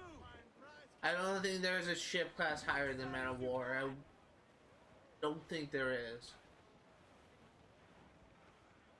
But I'm not really confident in my ability to capture a man of war without losing too many people, so I think we're fine as is for now since we get rid of our 2 brigs.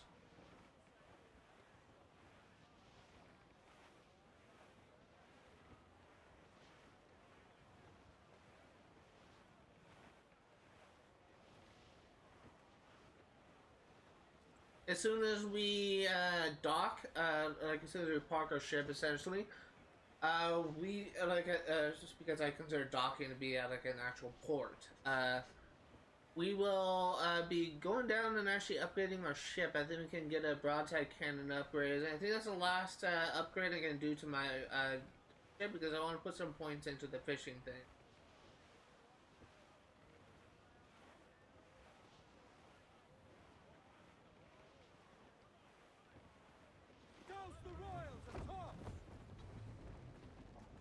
Let's go ahead and get the upgrade done now.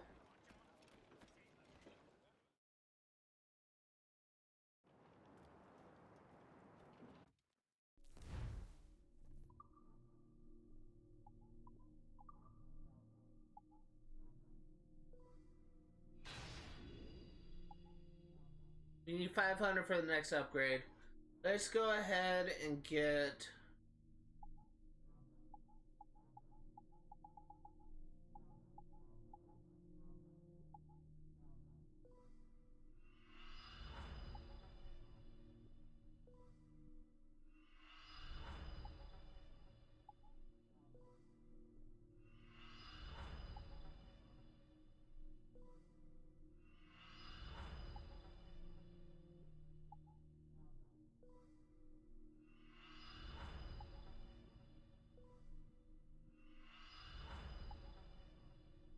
And we should be good to handle anything else. Let's go ahead and sell our rum and our sugar because we have no use for that. Pretty much only use is for selling.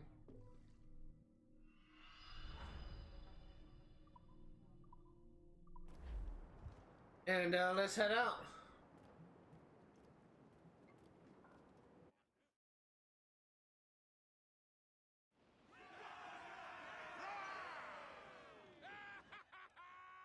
There is an achievement for fully upgrading the Jackdaw. This will make some progress towards that.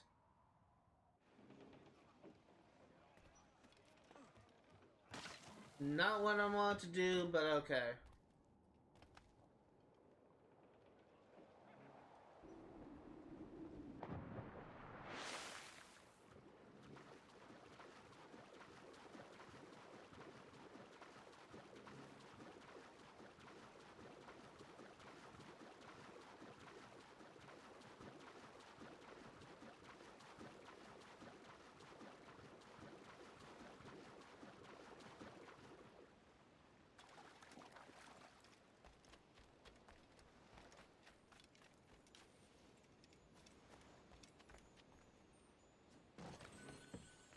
There we go. So is that the last chest in this area? There's one more. One more and then we're done.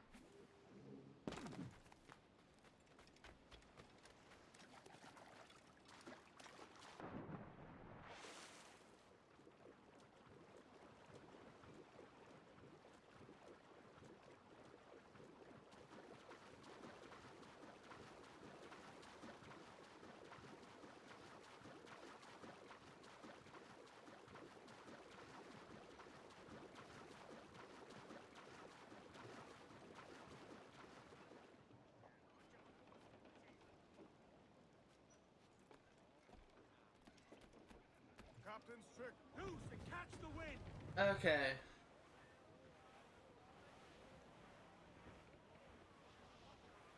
So, just stating this now, we're currently about 2 hours into the stream.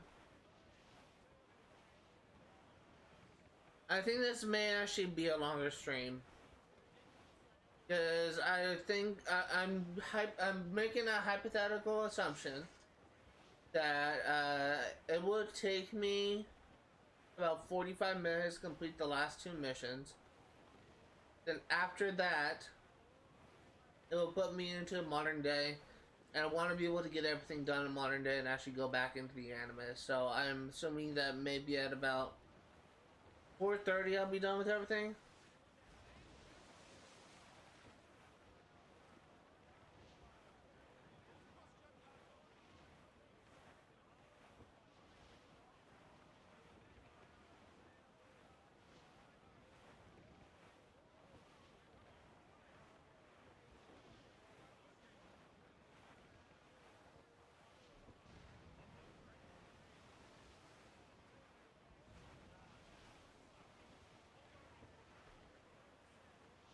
I will say I've been having like a lot of fun with this game lately, even though like I keep on like mentioning this every single stream, but I've just been having a blast with this.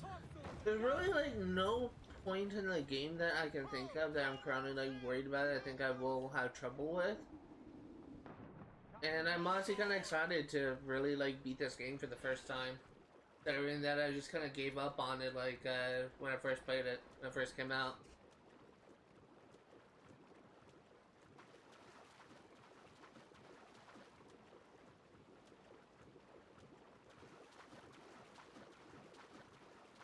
I just realized I was barefoot in this skin.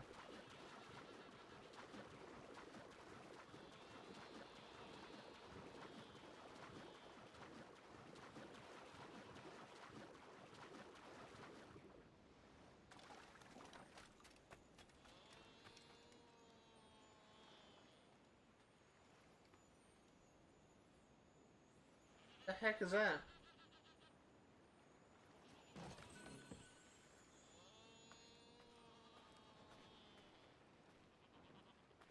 I swear to God, I hear like singing.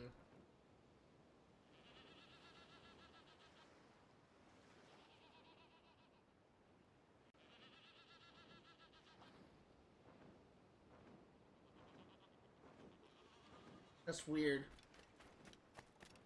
That's definitely weird. I thought I was hearing like a man saying, "Oh,"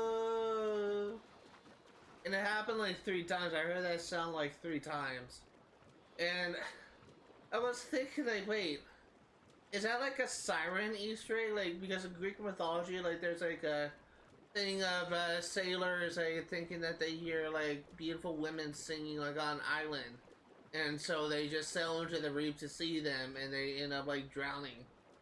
And this like a popular like Greek myth is a notion of sirens, beauties that essentially just kind of lure sailors to their death. And it's actually kind of was it was actually kind of an important feature in the Homer's tale of Odysseus or Odyssey. And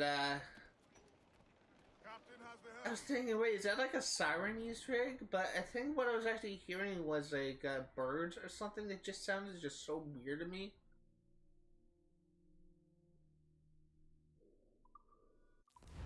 Sounded so weird. The thing is, I have my volume turned down pretty low. I don't even know if it will actually pop up on my, will actually show on my thing.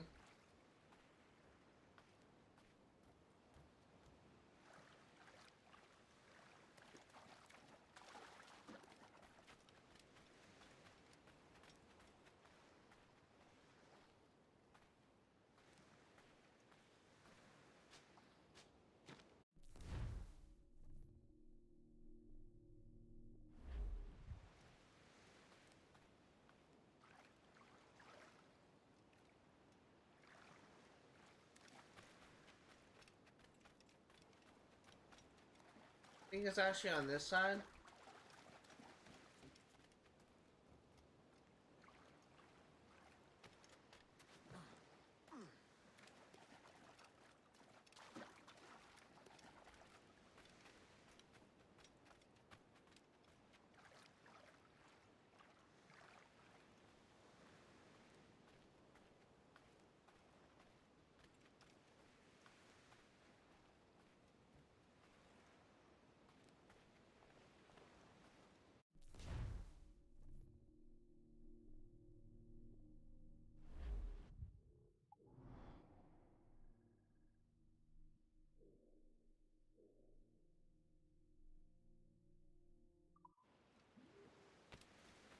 Is there like a tree inside that I'm forgetting about?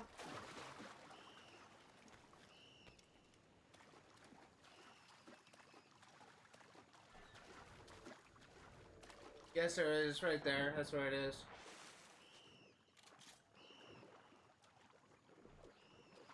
Go ahead and clear this out one more time. Hopefully it'll be the last time we clear this out.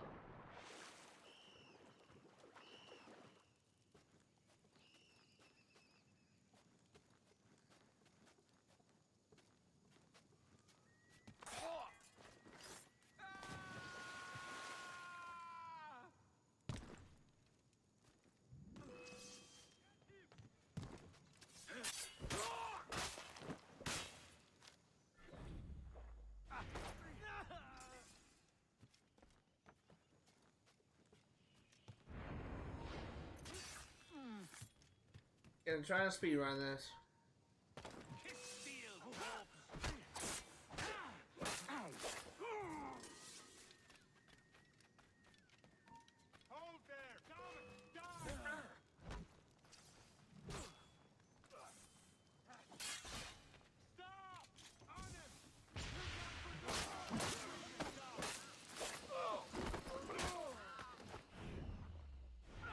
There we go. Let's actually just go ahead and like kill like everyone here before we progress.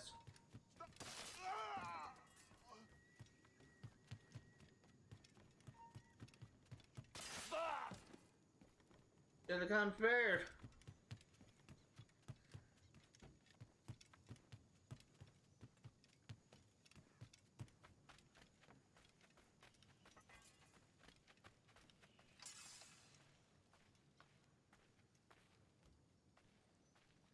Here it is, dig.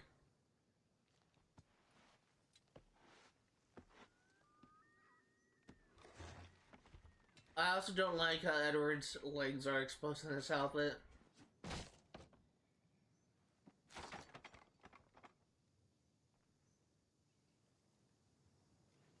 And a 22 berry chest bound.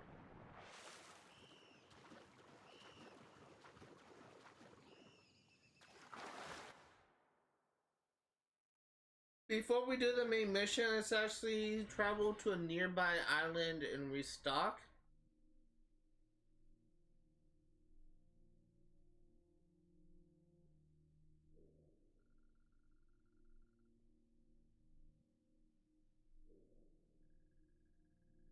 Unfortunately, it looks like the wait, is there like a no, there's only a harbor master.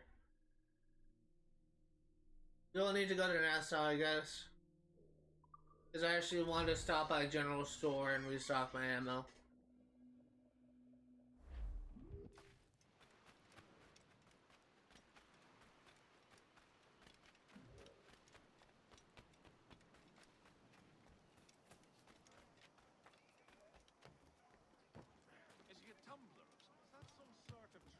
For this next main mission, I know that I need to get like 5 smoke bomb kills, and I forget what the other one was. I need to rescue 5 survivors, I think.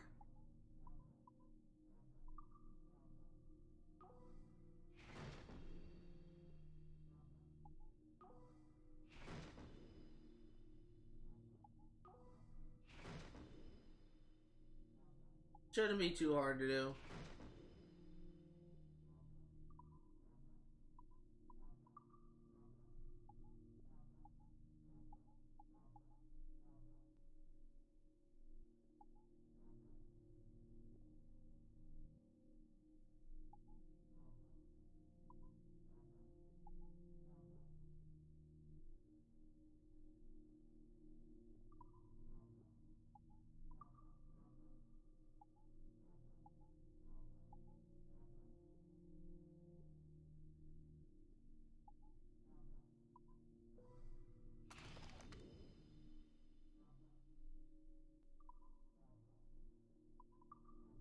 Just gonna get some upgrades to my gear. I haven't gotten like upgrades in a while.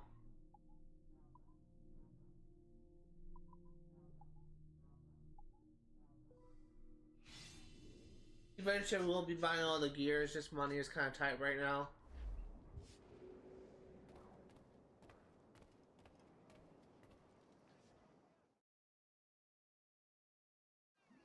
Okay, let's do this main mission.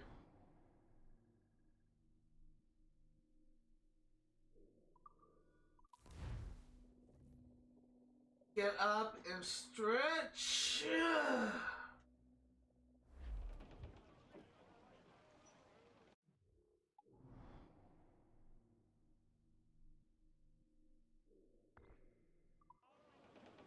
Clues down, catch some wind. Yeah, let's do this. Let's ride this squall.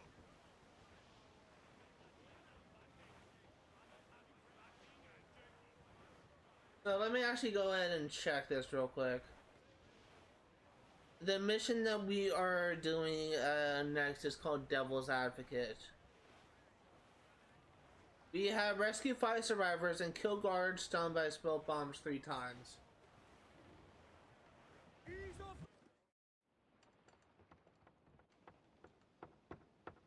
What the hell's happened here? Were you attacked? Other way round.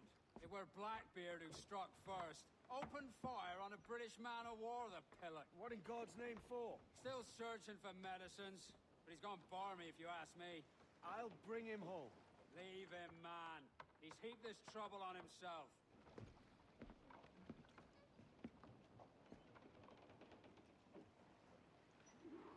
Unfold, mates. Let's move. So we need to rescue 5 survivors.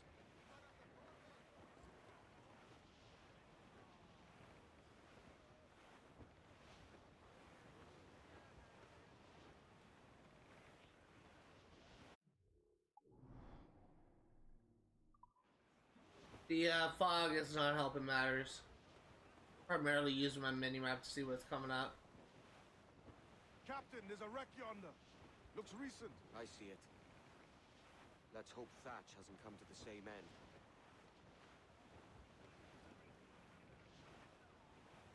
Another bit of wreckage, Captain. This is looking grim. Aye. Keep your eyes peeled. 1 of 5. Blast. This is getting well out of hand. A dozen crates of medicine should not be so hard to come by. That ain't my meaning. It's Thatch and Hornigold and this pointless feud of theirs. Can't you feel it? I do, aye. But both men have their hearts in a good place. Both want the best for the people of Nassau. But is that the best cause for us? Saving a city that ain't worth much. We're not men made to govern. We take and spend and live heartily wherever we go. What solution would you propose? The answer's in wealth and power, not politics. If we found the observatory, we'd see enough money to buy the whole of England. Or it might be we'd lord over these kings and then That's 3. as peasants themselves. A lot of large talk, Captain.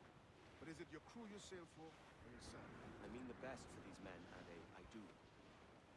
But this don't sit right. I feel like I'm running errands, not living my life.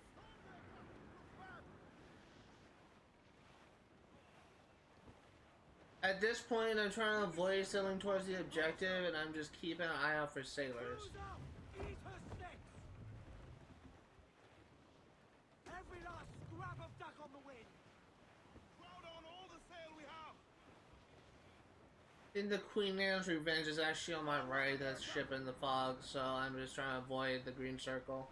Ghost the gallants and royals.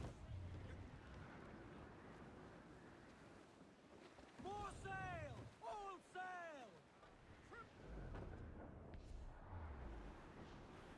I'm basically, all I'm trying to do is I'm trying to keep an eye out for any... Ghost the royals and top. This might be something up here. Rough seas there! There's 2. As much sail as you can. Loose tops and royals! Reef the topsails and gallants. Ease the men!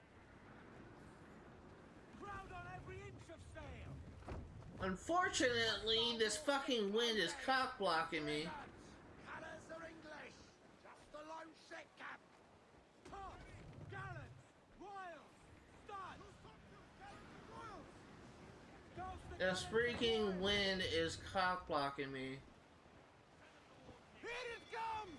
That wind's not Batten yourselves! Crowd it all on! Trim the yards off the wind! This freaking rogue wind needs to stop with this bullshit. Crowd on every inch of sail! I can't fucking sail and get away from the ship on my ass. I have to deal with these stupid The wind is All picking up now! sail! No fucking shit the wind is picking up. I wanted it to stop. God. Loose all and The trim biggest sharp the wind. freaking cock blocker. Seats trim too! Hearty! I said hearty!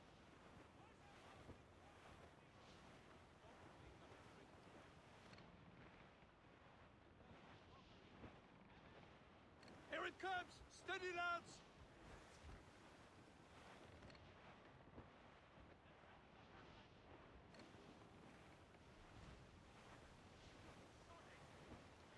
He's given up.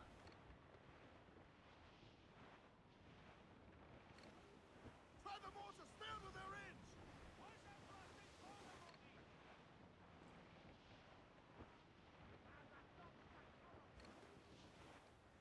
think we've lost them, sir.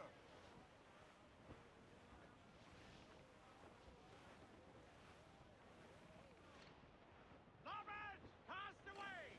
Think he's alive, sir? That is honestly kind of promising, that ship with its sails up.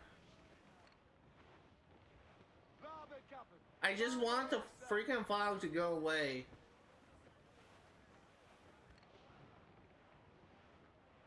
There she is. Ade, see there? It's her, Captain, the Queen Anne's Revenge. And she's in a bad way. No time for a vote. Thatch is outnumbered. The crew will understand. Beat the quarters, lads!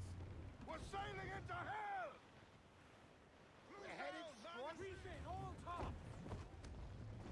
Reef the foremen! Thatch is overwhelmed. Going ashore. I'll keep the jackdaw circling.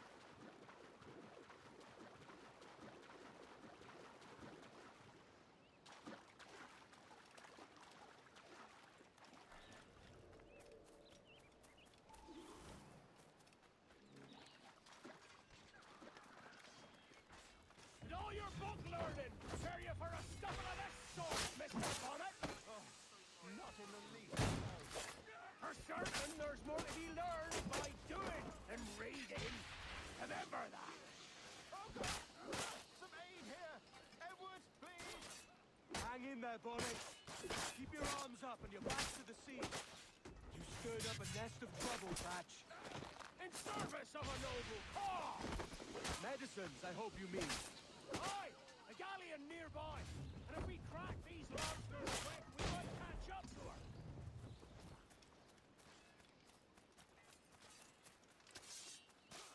You don't do nothing subtle, do you, Thatch? Legends ain't born from mildness.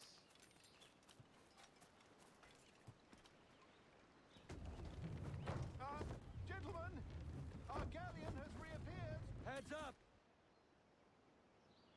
Back to my ship, quick as you please. She'll not slip away now. Oh, this is too much! I'll see you back to your jackdaw when the smoke is cleared. But for now, I need a helmsman. Call it out. Loose the mains! And head straight for that bloody ship. We'll have our medicines in little time at all. Let's go.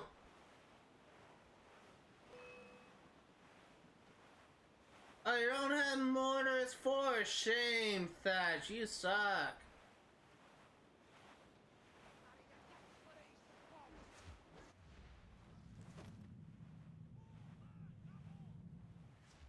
Don't let her out of your sight.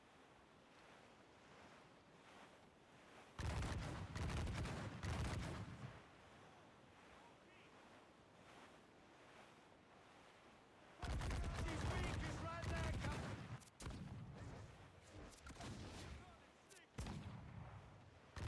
Captain, land some iron there, she's gurled.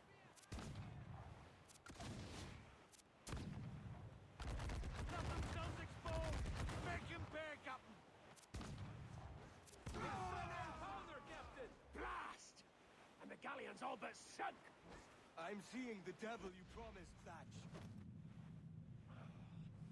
I'd have shown them my angel if they'd taken.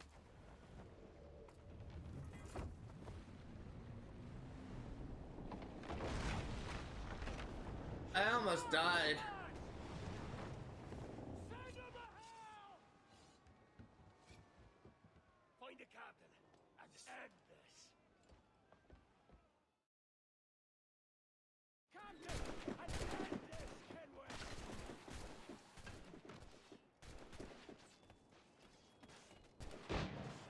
In my sights.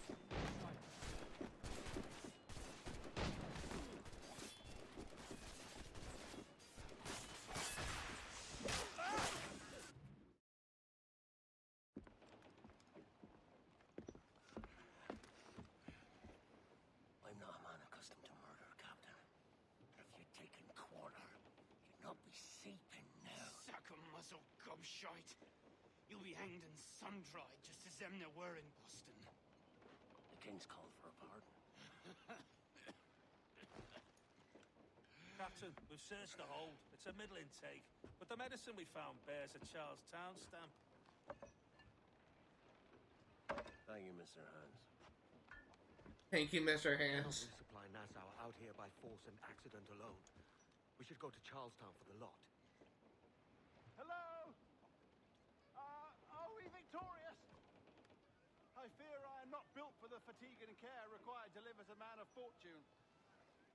Meet me in Charles-Towne. 1 month from today.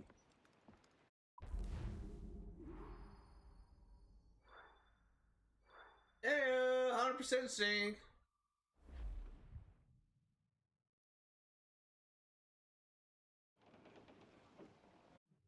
So where is this Charles-Towne?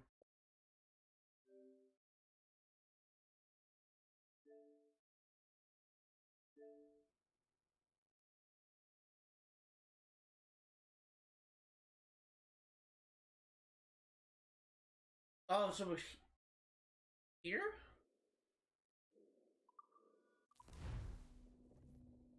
I don't know why that isn't happening. I own these games. I sound like I'm renting into Game Pass or anything. I think there's only one game like when I started streaming that I was renting through Game Pass, and that was Stardew Valley, but I ended up buying that soon after. No idea why it's saying that. It keeps on like signing me. I say, "Oh, you own this game. You should sign in." I'm currently signed in. My profile should not be having that popped up. And I noticed when it kicked me out of the game, it said that I was disconnected from Xbox Live, and then it disconnected from the internet, and then it immediately signed back in. So I don't know. I don't know what's going on.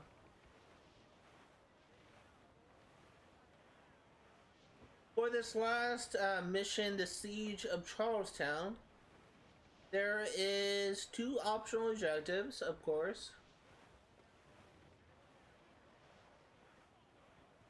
One of them is to use sleep darts on crocodile 3 times, and the other is to skin a crocodile. Should be pretty easy.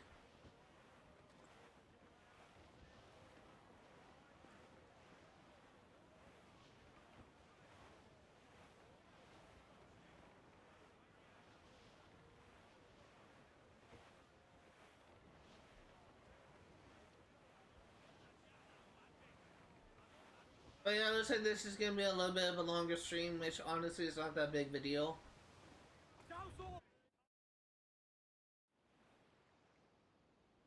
Hey-o, Bonnet!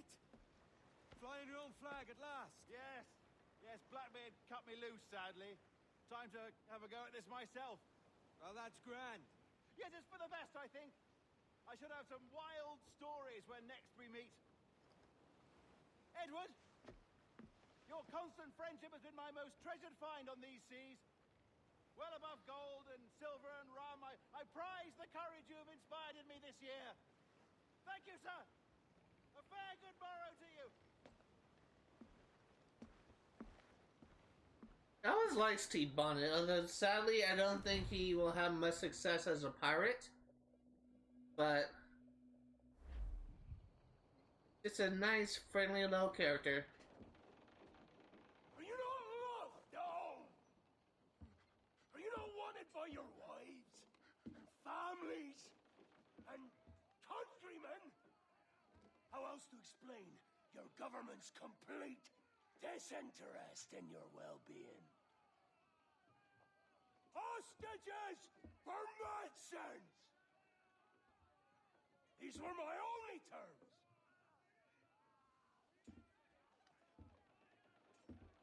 Yeah. 6 days of pure fucking sights. So I must conclude that you men are the pariahs of Charles-Towne, and I would profit better by using your organs for chum and your bones for char. By Christ! This is my predicament. Kill ya, or to press you into my service. It's a decision I'll make hardly, but not with remorse. Ahoy, Edward. What the hell are you doing, man? All of Charleston can see this mess. It's the idea. Out of range, but well So where's the medicine? We sent a party ashore to partner with the governor. That were a week ago. No noise since. I'll handle it. Give me a day.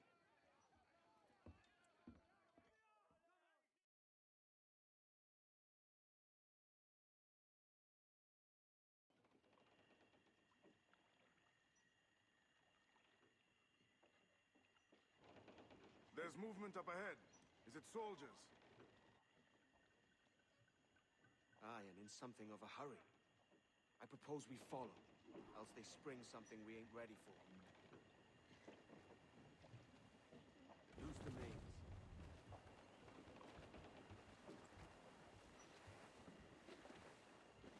More sail, all we've got. What you thinking? Blackbeard's been at this 8 days already.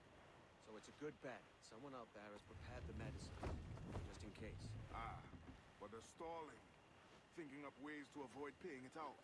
Aye, so let's find where they've gathered and hope for the best. Careful, Captain. We're drifting close to a watchtower.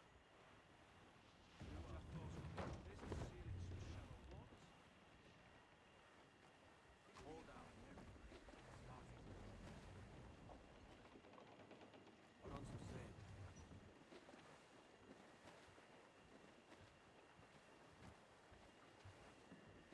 Furl all sails. That ship just crashed. There's another watchtower.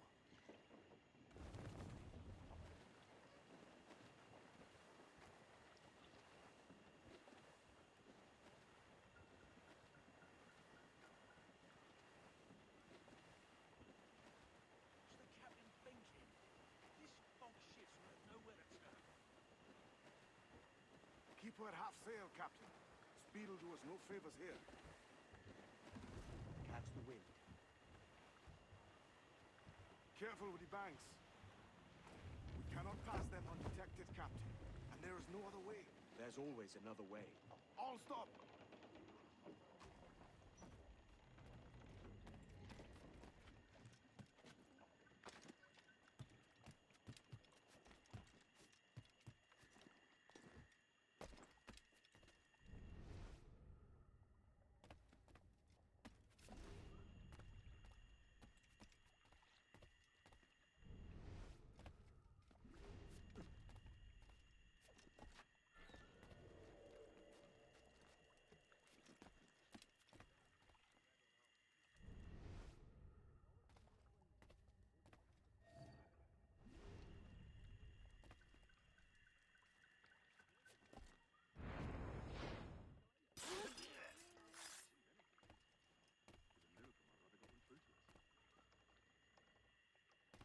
We also have a choir, supplemented by some of the garrison officers.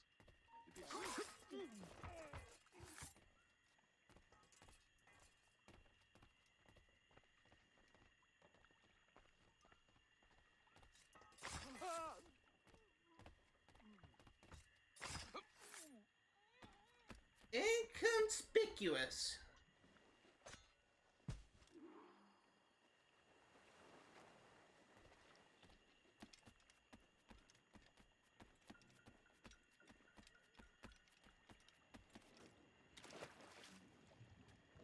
He has hit the rum too hard.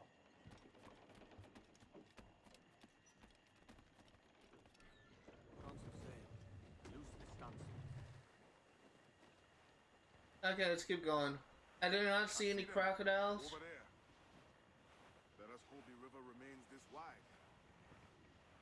This ship's built for the open ocean, not stuck in baths.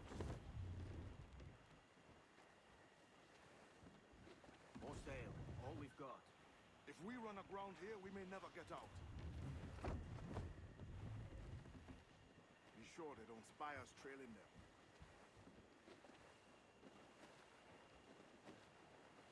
Trim to. Catch the wind. Steady as she goes, Captain. Clew up. Shorten sail. Douse them all.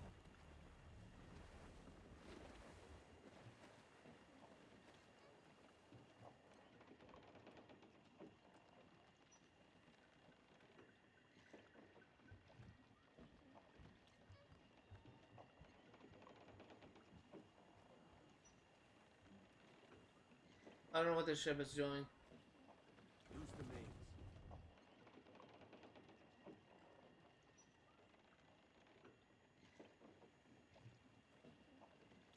He's just stalling there.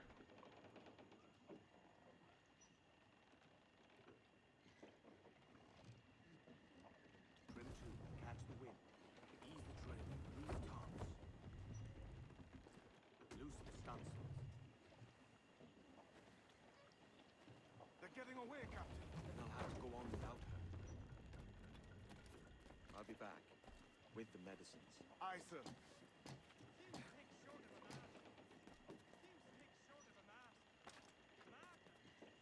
Stop! Bad Edward.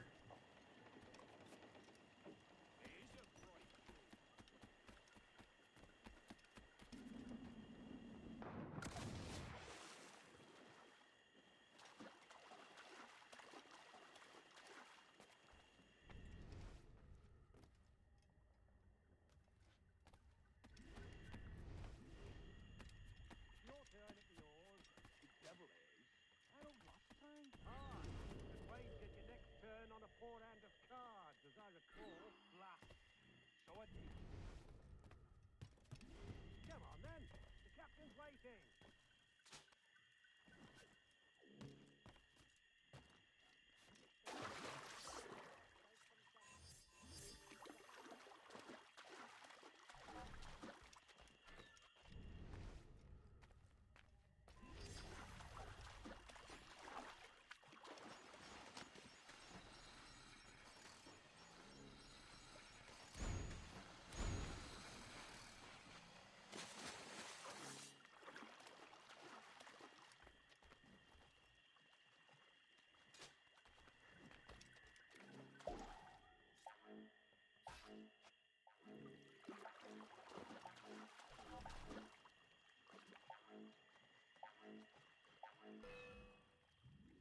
I'm gonna have to retry that.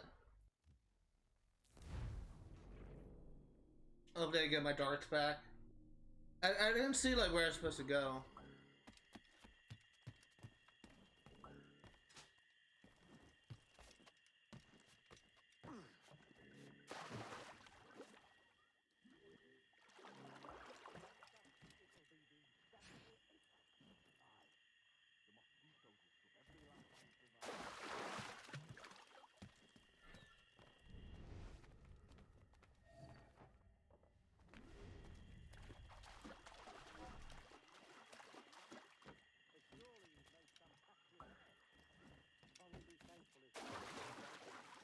Thrown a path into the art of Charles-Towne.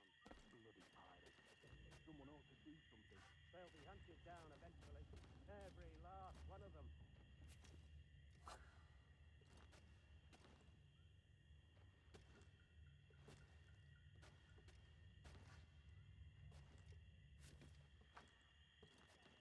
Two old gators come for their supper. We talk about our weather another time, mate. Bit of a hurry.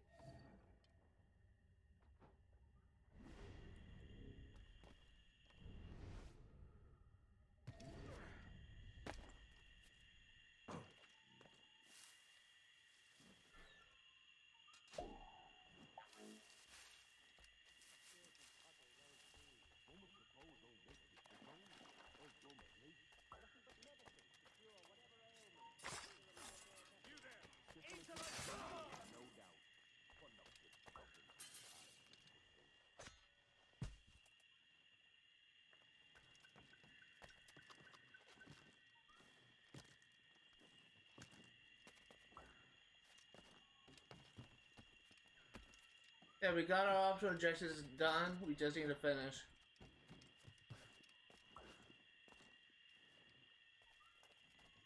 You seen any crocodiles tonight? I could have sworn I saw something past the boat. Nope. Quiet night. Are you sure? Heard something in the water. Quiet till you showed up. Go on then. Captain's waiting.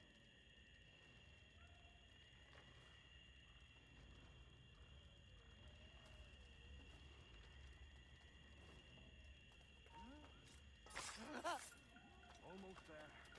Good. Captain Wyatt is not a patient man.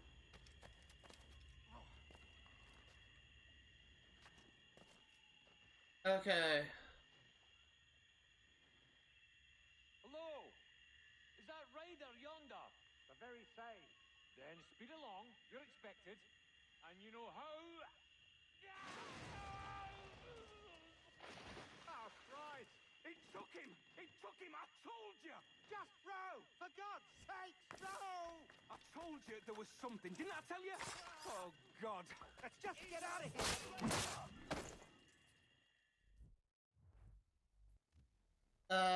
How far is it gonna put me back?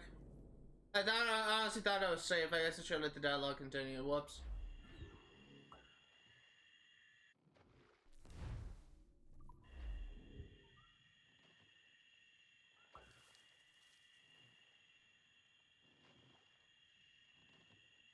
Hello? Is that Raider yonder? The very same. Then speed along, you're expected. And you know how... Oh, Christ! He took him! He took him! I told you! Just row! For God's sake, row! I told you there was something, didn't I tell you? Oh, God. Let's just get out of here!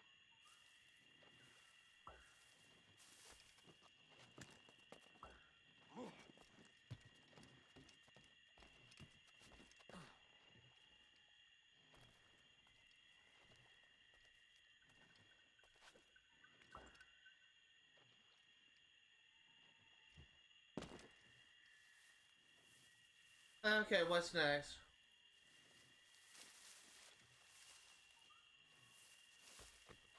I apologize. There was an accident. Private Simon! This crocodile. I don't care about your accidents. What's the word from the harbor, soldier? Speak. No change, sir. They're holding fast, but are yet to kill or maim any of the captives, near as we can tell. Perhaps it's time to... To surrender? I've been entrusted with the affairs of the town, and I do not intend to bow to the demands of a pirate, no matter how fierce his reputation. Yes, sir. As long as the supply key is with me, no man shall touch that medicine. May plague and calamity strike them all. Bloody idiot. What? Pirates! The ship's here! Pirates! Fall back to the mansion! Say hello to the Prince of Darkness. You come back here, you mad maggot! Kill him! Kill him! There's an intruder! Get him! Somebody shoot him! What's going on? He's not getting through! Stop him! Careful with the gunfire! Get back here.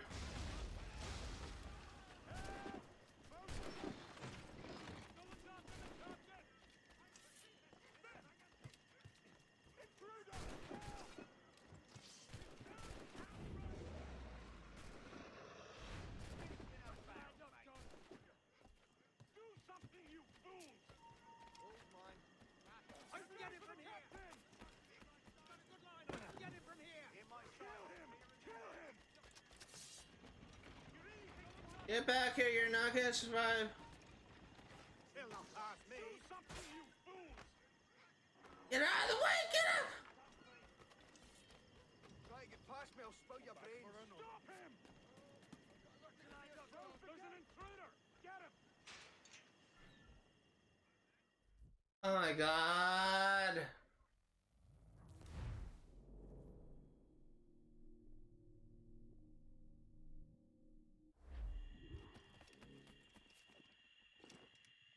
I'm actually gonna read. I saw where it's supposed to go. I'm actually gonna run to the checkpoint.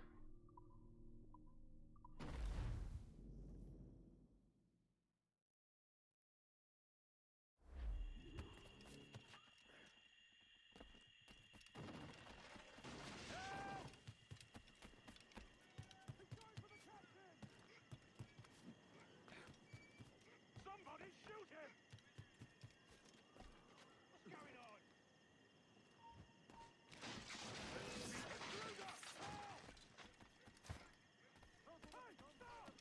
I can get close enough. Use my tools. I may be able to finish him off.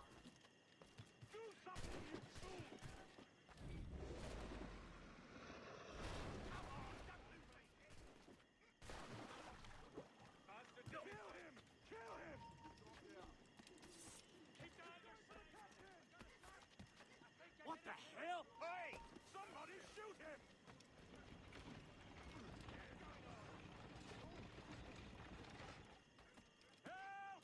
Yeah, I'm not gonna be able to do this. No way in fucking hell. Somebody shoot him! No way in hell, damn it. This is really kind of tough. My cat is meowing on the other side of my door.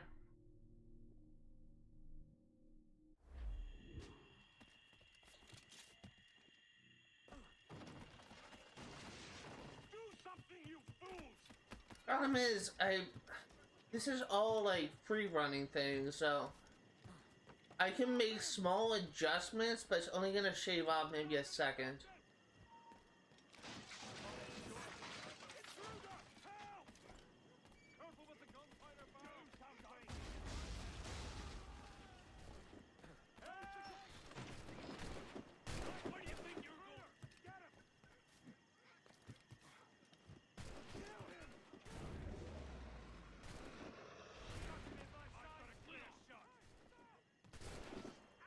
Damn, these fuckers just shot me! Reload checkpoint. That's another thing. If they shoot you, you get staggered. And my freaking right trigger didn't work like it was supposed to. My dog is freaking barking. Everything that can go wrong, that can distract me, is going wrong. Oh my god. Do something! Stop him! Hey, stop! Hold mine. What's going on? The gunfighter barrels! Do something, you fool! Close the gate! He's going for the captain! Get away! Somebody shoot him!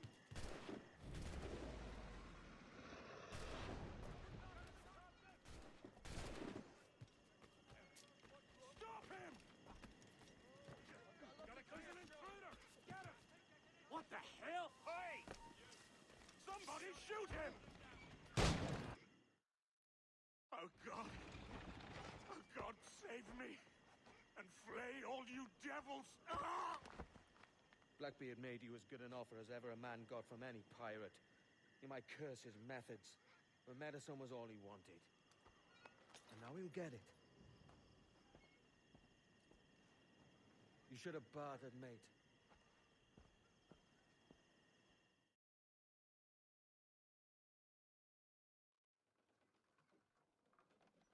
He has returned, Captain!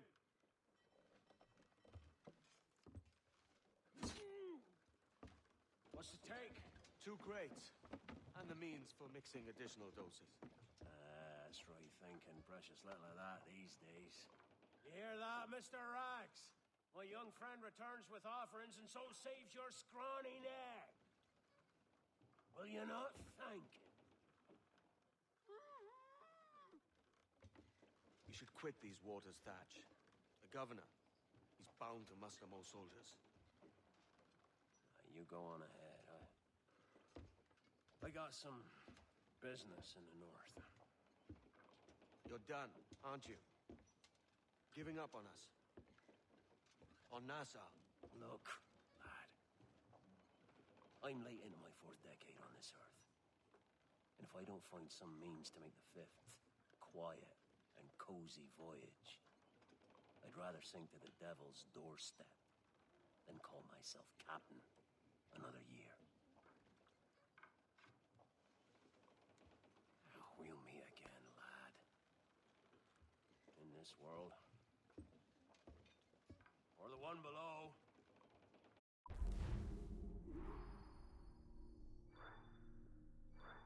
100% sync.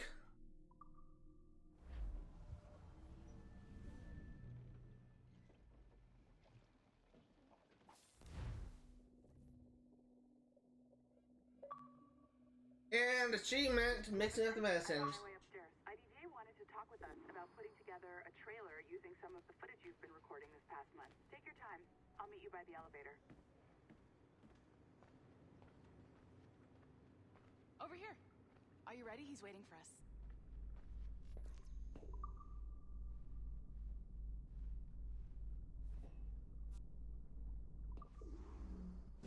I just watched some of your footage from this week. It's amazing. Blackbeard was mental. And we all got so excited that we started talking about this idea for a trailer about him. Maybe start with him drinking, talking to some pirates, telling a story.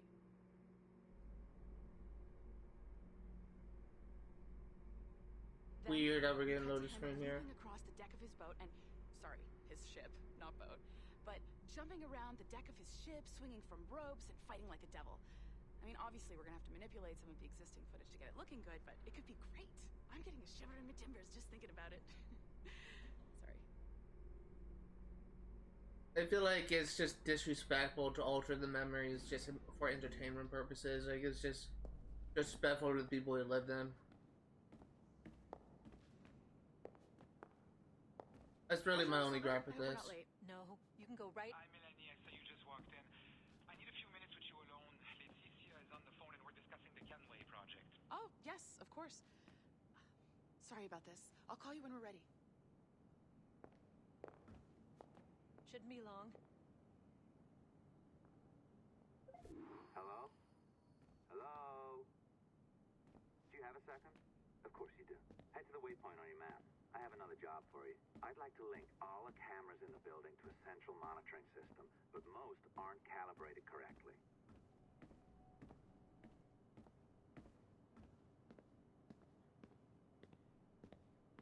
Another locked door. Not a problem. Voila.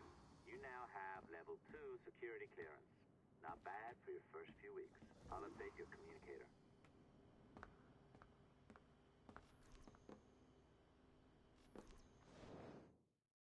Oh, this is an interesting security measure. It looks like you need to find the right combination of numbers to adjust the wave. Easy enough, right? Pick a number selector, then change its value. Once you find the right combination of numbers, you should get access.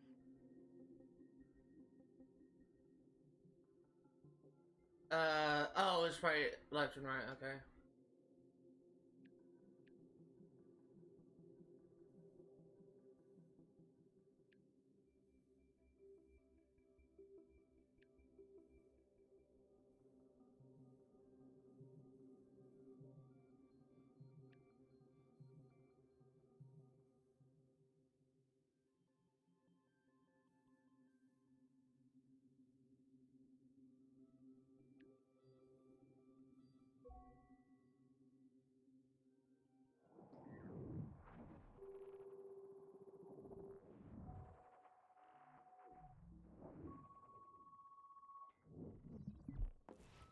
It works. And if we want information on assassins or Templars or the observatory or whatever the fuck else interests us, Olivier, you will deliver it. Full stop. Uh-huh. I understand that, Leticia. I'm sorry if that came out wrong. We are not trying to be a bottleneck here, but we just don't have the resources right now to do 2 times the research. Finding that balance is your priority. Your entertainment products are simply a means to pay the bills for larger and more important work. That's the way the world works. Dirty money buys clean hospitals. You get it? We're on board, Leticia. Rest assured. We have our best employee working on this, but it will take time. That means you. Good. And thank you. The both of you. I look forward to seeing what you deliver. Until then, I'll see you at the shareholders meeting, Olivier. Looking forward to it. Bye-bye. Tabarnak! It's a little too early for that kind of abuse, huh? Come on. So, what's next?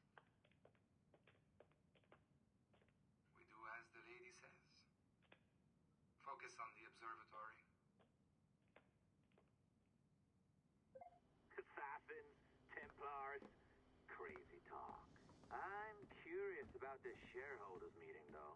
How about you break into Olivier's office and see if you can find his schedule? Oh, what? You don't like that idea? Well, how about I blow the fucking whistle on you, hacker? I own you. What I mean is, I don't want to ruin your life. So, do as I say. Now, step over to the window.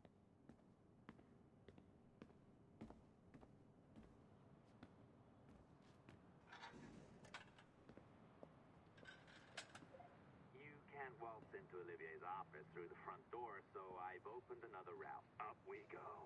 Did you know that Abstergo was run by Templars? Oh, yeah. Sounds like crackpot stuff, I know. But then again, the moon landing was fake, right? So, anything's possible. I never really understood that. Like, I mean, I heard some of the points of the movie. Or throw yourself off the terrace. Those are your options. I've heard some of the points of the. Find his computer. Make it snappy. We're looking for the shareholders meeting schedule. It's worth a lot of money to us.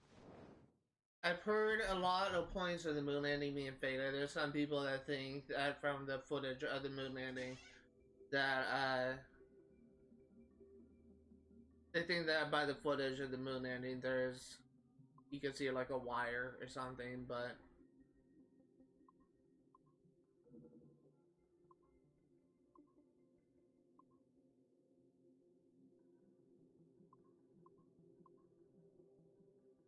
I just personally have really been one to believe in conspiracies. Unless the conspiracy just has some really compelling evidence. Okay, to Melanie LeMay, Kama Nira, Chloe Lesney, Christopher Darby. Huh. Gee, I wonder where they got that name from. Freaking Ubisoft. Ubisoft has a writer, I think it's actually the same name like Christopher Darby. It might be like a different first name. But that's interesting. Evan Dean from Liberate Garneau. Salute. As most of you know, I'll be attending the Chicago shareholders meeting from the 15th to the 17th, and they'll want to see our progress at the Kenway line. The small amount of data we have already gathered is incredible, and we anticipate even more amazing finds in the near future. The events and people we have seen so far makes us confident that the complete experience will be one of the most eye-opening explorations of piracy ever seen. It will take quite a bit of work to scrub the data of objectionable and classified material, but we already have some incredibly promising footage. At the same time, Abstergo Entertainment will soon be announcing a closed beta for our new consumer cloud interface app. Sexy name forthcoming. Ever Kenway's virtual pirate experience will be the first complete product on offer and the first of its kind anywhere. An immersive, interactive pirate experience drawn from the actual historical data. Internal tests of our consumer cloud app has been encouraging, and we anticipate it will be ready in time for the next holiday season if everything goes according to plan. How long is this? So this leads us to a broader question. What other experiences would we like to offer? What other historical periods and locations can we explore? Judging by our current rate of data retrieval, our capacity to produce, and our understanding of consumption trends, executives at Stardew Industries have given me the goal of producing one complete virtual experience per annum. In addition to smaller offerings, as our research allows, this includes books, recordings, films, and any other transmedia offerings. This is a very long thing. A second related question is this: does Sample 17 contain enough compelling data to sustain our current commitment to it? Or should we make requests to Abstergo Industries for additional archive data? Remember that data from Sample 1 proved fruitful enough to create our Liberation products. It is very likely that research into Samples 2 through 16 would bear surprising fruits as well. Thoughts? Hello all, thanks for opening discussion. Olivier, just a brief heads up on from where we stand now. I've been the Sample 17 project director for just over a year now, and my team and I have been able to cobble together a rough list of the most interesting time periods available to us through this single genetic sample. Remember, this is data that has already been fully or partially sequenced by Abstergo Industries. I'll try to be brief. Patrilineal line, 15th century Abstergo, Italian Renaissance, Ezio Auditore. 16th century Ottoman Empire, Ezio Auditore. 18th century American colonies, war for independence, J. Patrick Cormat. 19th century New England and American Midwest. I don't know whose line that is. Patrilineal line, 12th century Holy Land, Crusades as Altair. 13th century Egypt and Northern Africa. That's interesting. 14th century Ashikaga Shogunate in Japan. 18th century French Revolution. Is Arnold Dorian ancestor of Desmond Miles? 19th century Napoleonic Wars, Taiwan. 20th century Summer of Love, American Pacific Coast. Obviously, this is just a small sample of the potential options numbers ancestor any one person has. Well above 30,000 after just 15 generations. There could be many more surprises waiting up for us within sample 17. However, despite sample 17's rich heritage, we should not limit ourselves to this alone if we have concrete leads elsewhere. For instance, quite a few men from all sides of my family fought in both world wars, and I even have a great-great-grandfather who fought in the American Civil War. As to meet President Lincoln a few times too. Going this route is a little bit more costly and time-consuming since the data has not already been sequenced, but it could be rewarding in the long run.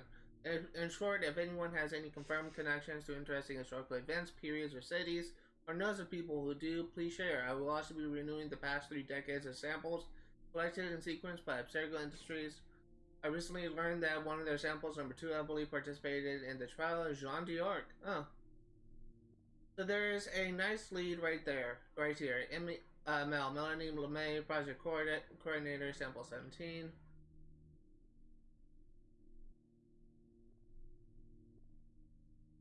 That outfit on the left reminds me a little bit of Jacob Fry.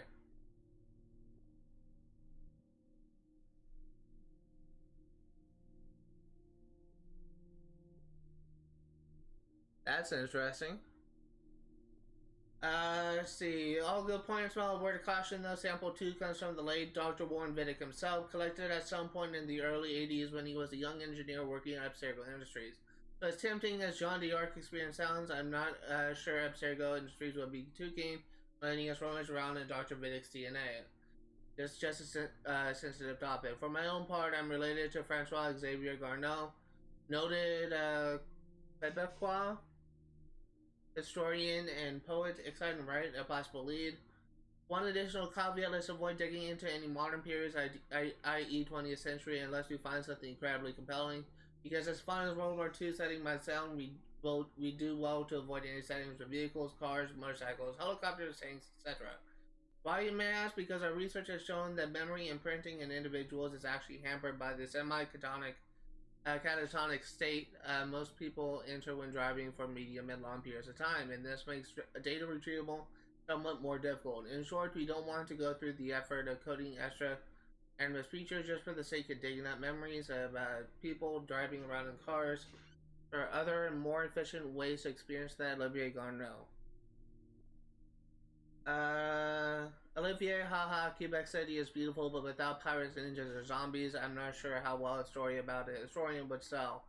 I also keep in mind samples 4 and 16 might be off limits too. Well, doing my research last month, I caught wind of some exciting characters buried in these gene samples, but as soon as I started digging, I was told by people far, far above me to stop. Very odd, but not surprising, I suppose. AE has a lot of active military contacts, and I assumed these had something to do with that. I didn't push back. As far as my own, if anyone's interested, my great-grandfather was friends with Hemingway and Stein and Sadie and Picasso when he lived in Paradise in the 1920s. No action-packed adventures there, but historically interesting, just throwing it out there. P.S. Chris, is our lunch meeting on-site or off? Yes, as much as I love the Lost Generation, I think our first few virtual experiences will need to be a little bit more action-oriented. So wars and major combat operations are always a good starting point, or any periods of intense conflict, really. As for pirates, ninjas, and zombies, we could easily accommodate the first two, but zombies are a bit, how do you say, ahistorical? Too bad, really. My great-grandmother, for instance, works alongside Eamon D. Valera and Michael Collins for many years on the Irish War for Independence, so wouldn't be difficult to sequence that small segment of my own genetic memories for our purposes. Olivia, actually, there is a factual basis for zombies or zombification. Actually, anyway, read Hurston's book on Haiti and the strange voodoo practice there. It may not be Hollywood-style zombie magic, but it's creepy nonetheless. In Liberation, Aveline came into contact with the voodoo Hungans. I do remember that. If we dug further into that, I wonder what we might find. Our mentor Agate was into some weird stuff. KL, offsite, there's a new vegetarian place I want to try. I'll bring the spec seeds and they're already printing. Oh, looks like we're almost done here.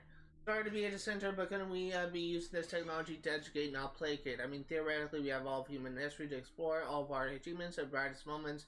There's little disheartening to hear we need to focus on wars and conflicts and violence. It's not that I am against violence per se, it's just that violence isn't terribly interesting in bulk, that's all. There's so much more nuance to life, and I think we could explore that. So what if we found memories of someone who worked with Albert Einstein in his patent office, or Charles Darwin on the Beagle, or Marie Curie in France? Moments where humans showed their very best potential. Okay, come on. Until oily, humorless university professors start paying us 8-figure fees to research and reification of normative gender signifiers in pre-colonial India, why don't we stick to shit that sells? I'm talking Jack the Ripper in Victorian London. I'm talking about guillotines, Robespierre, and Napoleon Bonaparte in the French Revolution. I'm talking about Billy the Kid and Wyatt Earp in the Wild American West. I'm talking about Genghis Khan and the Mongols killing a city of millions in the span of a long summer weekend. Action, blood, adventure, conflict. Because we're not going to earn back 1/10 of the money we have poured into this reliving of memories. The guy who sat next to Einstein as he bit his nails while working out the finer details of general relativity in his head. For fuck's sake, man, this is business, not a group therapy session. It's kind of funny. Evan, let's take this offline, OG. It's honestly kind of funny. Sneaky bastard. A pirate through and through, ain't ya? Now, get down to the lobby. There's a courier waiting. Yeah, that's right. I've been planning this for a few hours. Now, wait. The receptionist. Hold on. I'll try something.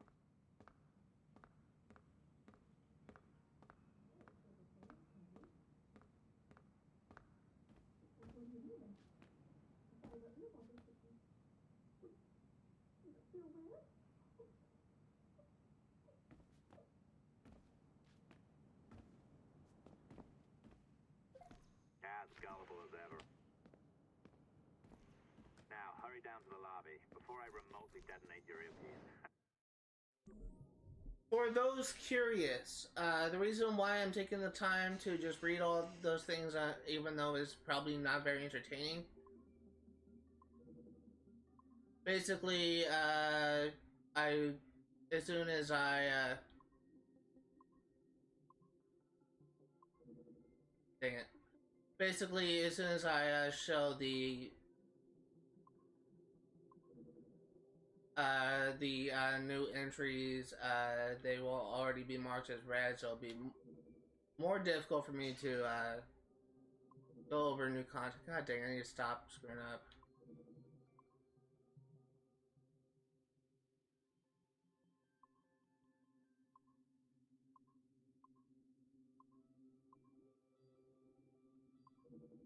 How did I hit that?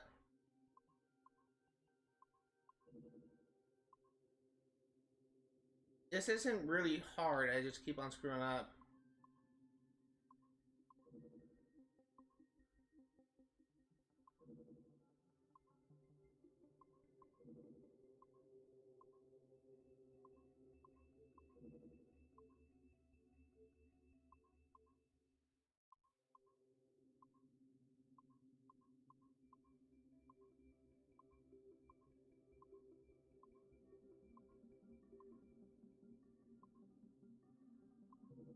I almost had it.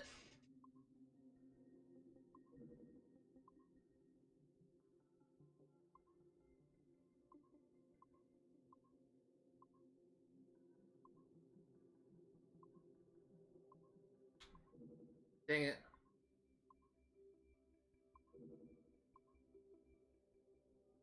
Okay, maybe this is a little bit hard.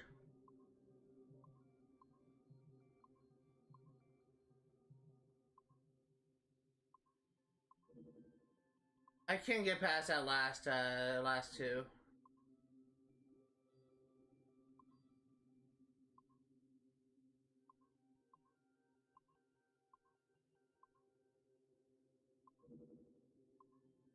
Thing is, my timing is off.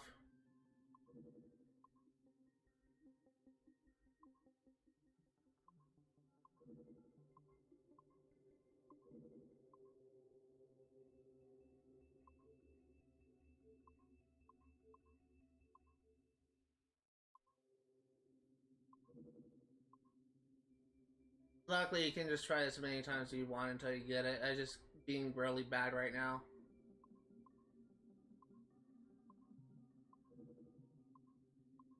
Okay, quit sucking.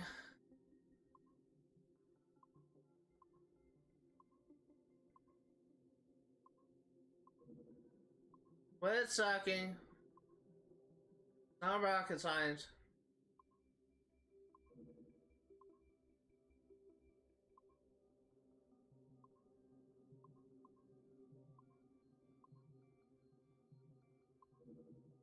It's not rocket science, I'm just making it more difficult than it needs to be.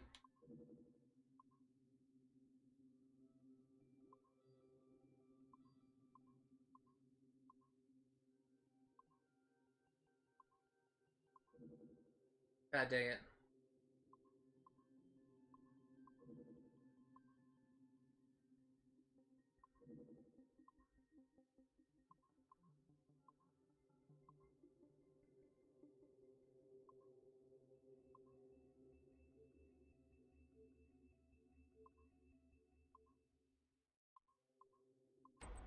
There you go. Made it.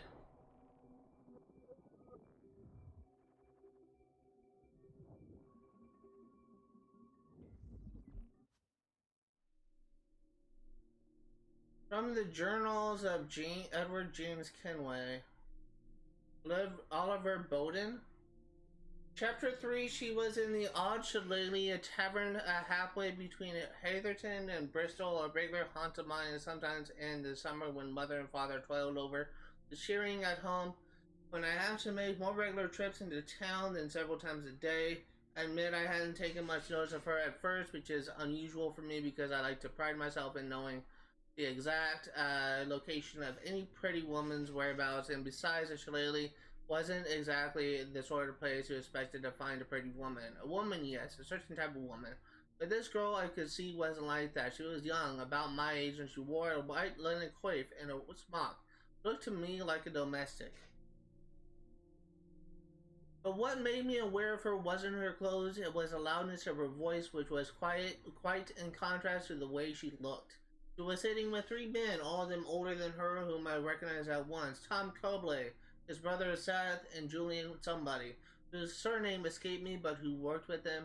3 men with whom I traded words, if not blows before. The kind who looked down their noses at me because they thought I looked down my nose at them. Who liked me no more than I liked them, which was not a lot. They were sat forward on their stools and watching this young girl with leering wolfish eyes that betrayed a darker purpose. Even though they were all smiles, banging on the table, encouraging her as she drank dry a flagon of ale. No, she did not look like one of the women who usually frequented the tavern, but it seemed that she was determined to act like one of them. The flagon was about as big as she was, and as she wiped her hand across her mouth and banged it to the table, the men responded with cheers, shouting for another one, and no doubt pleased to see her wobble slightly on her stool. Probably couldn't believe their luck, pretty little thing like that. I watched as I let the girl drink yet more ale with the same tumult accompanying her success, and then, as she did the same as before, wiped her hand across her mouth, but even with an even more pronounced wobble this time. A look passed between them, a look that seemed to say the job is done. Tom and Julian stood and they began in their words to escort her to the door because you've had too much to drink, my lovely. Let's get you home, shall we? Too bad, smirked Seth, thinking he was saying it under his breath, even though the whole tavern heard it. Let's be getting you to bed. I passed a look to the barman who dropped his eyes and used his apron to blow his nose. The customer sat down the bar from me and turned away as I appealed to him with my eyes.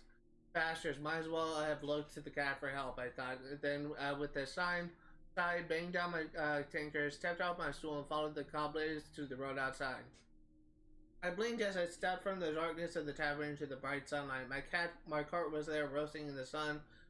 Beside it, another one that I took to belong to the cobblers. On the other side of the road was a yard with a house set far back, but no sign of a farmer. We were alone on the highway, just me, the two cobbler brothers, Julian, and the girl, of course. "Oh, Tom Cobbler," I said. "The things you see on a fine afternoon, why just you and your cronies are getting drunk and getting a poor defenseless young woman even drunker." The girl sagged as Tom Cobbler let go of her arm and turned to address me, his finger already raised. "Now just you stay out of this, Edward Kenway, you young good-for-nothing. You're as drunk as I am and your morals just as loose. I don't need to be given a talking to by the likes of you." Seth and Julian had turned as well. The girl was glazed over like her mind had turned in for the night, even if her body was still awake. "Well," I smiled, "loose morals I might have, Tom Cobbler, but I don't need to pour the ale down a girl's throat for taking her to bed, and I certainly don't need two friends to help me at the task." Tom Cobbler reddened. "Why, you cheeky little bastard, I'm going to put her on my cart is what I'm going to do and take her home." "Well, I have no doubt that you intend to put her on your cart and take her home. It's what you plan to do between putting her on the cart and reaching home that concerns me." "That concerns you, does it? A broken nose and a couple of broken ribs will be concerning you unless you mind your own bloody business." Squinting, I glanced at the highway where trees bordering the dirt and dirt track shone gold and green in the sun, and in the distance was a lone figure on a horse, shimmering and indistinct. I took a step forward, and if there had been any warmth or humor in my manner, then it disappeared now, almost of its own accord. There was steeliness in my voice when I next spoke. "Now you just leave that girl alone, Tom Cobbler, or I won't be responsible for my actions." The three men looked at one another in a way they'd done as I asked. They let go of the girl, and she seemed almost relieved to slide to her haunches, placing one hand on her ground and looking at us all with bleary eyes, evidently oblivious at all that she was being discussed on her behalf. Meanwhile, I looked at the cobblers and weighing up my odds. Had I ever fought three at once? Well, no, because if you were fighting three at once and you weren't so much fighting, you were getting beaten up. "But come on, Edward Kenway," I told myself. "Yes, on the one hand it was three men, but one of them was Tom Cobbler, who was no spring chicken, about my father's age. Another one was Seth Cobbler, who was Tom Cobbler's son. And if you can imagine the kind of person who would help his father get a young girl drunk, then you can imagine that sort of person Seth Cobbler might be, which was, to say, a maggoty, underhand type. More likely to run away from a fight with wet britches and stand his ground, and what's more, they were drunk. On the other hand, I was drunk too, plus I had Julian, who, Gona looks alone, which is all I had, could handle himself. But I had another idea. The lone rider could see in the distance. If I could just hold off the cobblers till he arrived, the odds were likely to shift back in my favor. After all, he was a good character. The lone rider was bound to stop and help me out. "Oh, Tom Cobbler," I said, "you got the advantage over me. That's obvious for anyone to see. But you know, I just wouldn't be able to look my mother in the eye, knowing I let you and your cronies abduct this pretty young thing." I glanced up the road to where that young rider was getting closer. "Come on, then," I thought, "don't hang about." So I continued, even if you end up leaving me in a bloody heap by the side of this here road and carry that young lassie off anyway, I'm going to have to do all that I can to make it as difficult for you as possible. And perhaps see to it that you go on your way with a black eye and maybe a pair of throbbing bullocks for your troubles."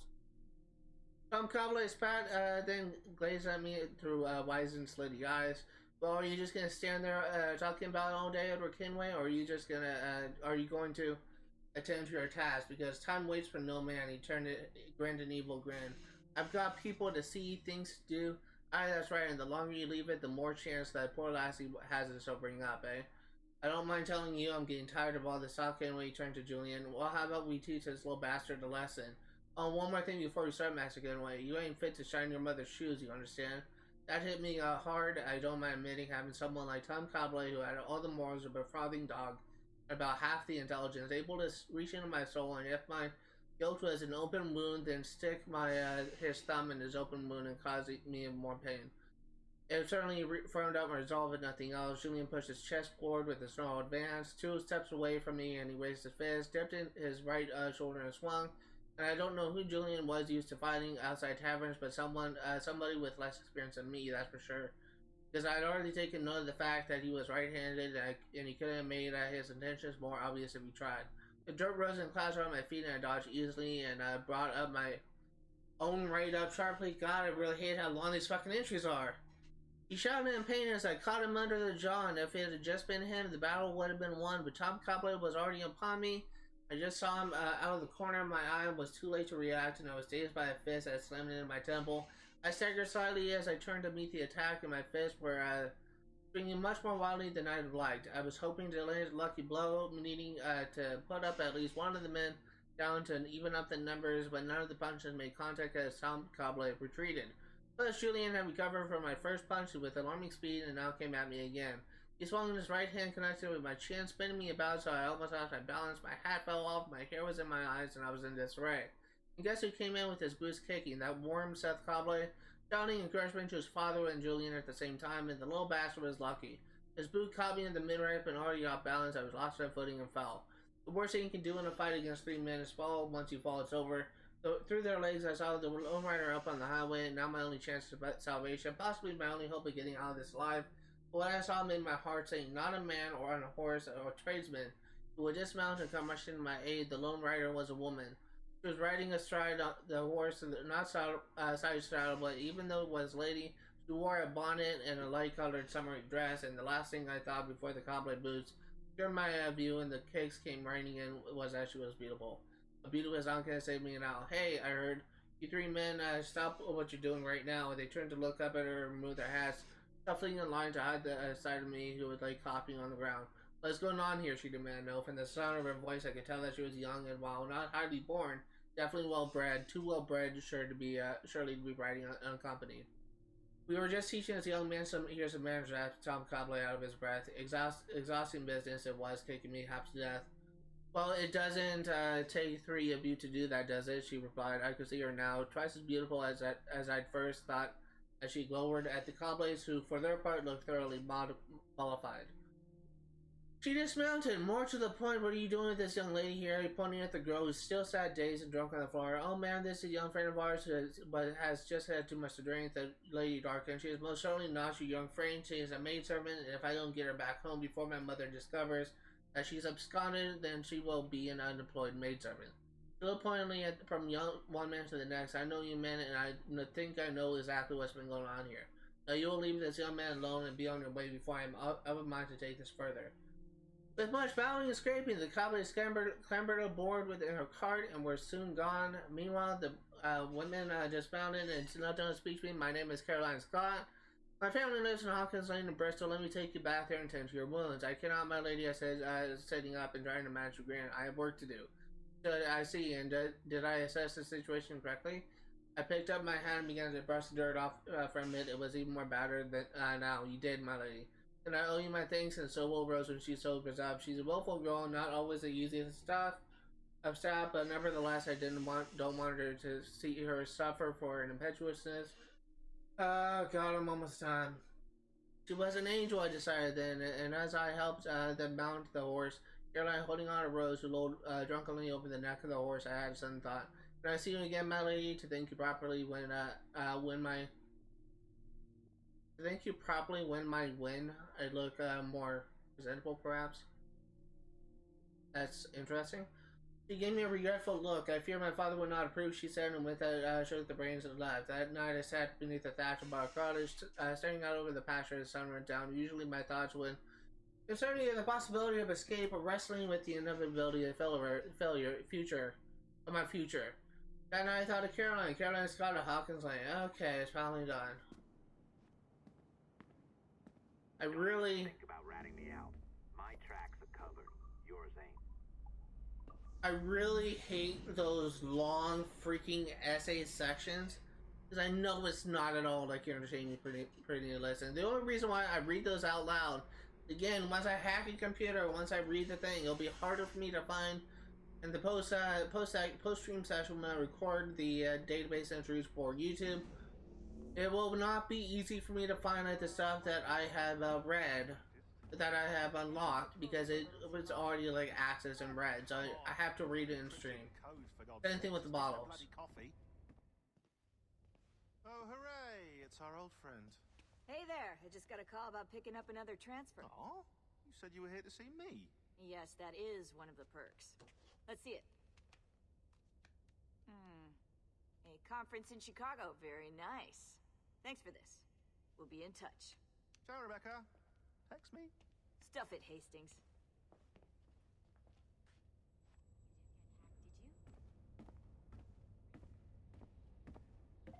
Well done, friend.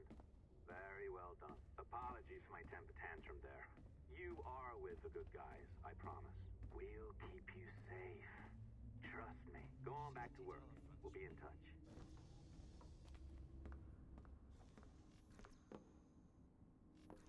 Hopefully this one will be easier.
Is this it?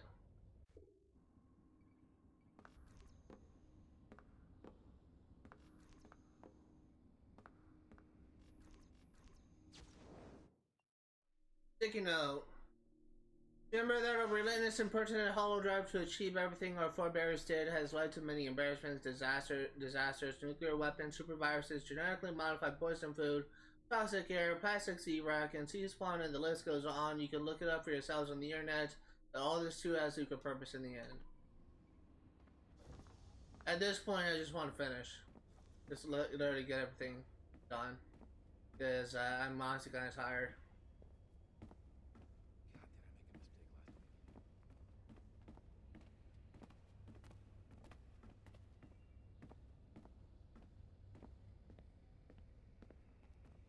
This is all level 3.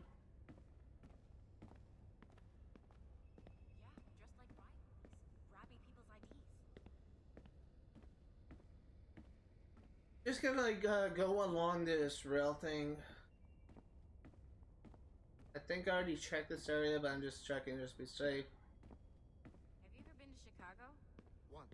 Well, Chicago. Okay, let's head up to my floor, and we'll do like the new entries there, and then we'll head back to the PC and save and quit.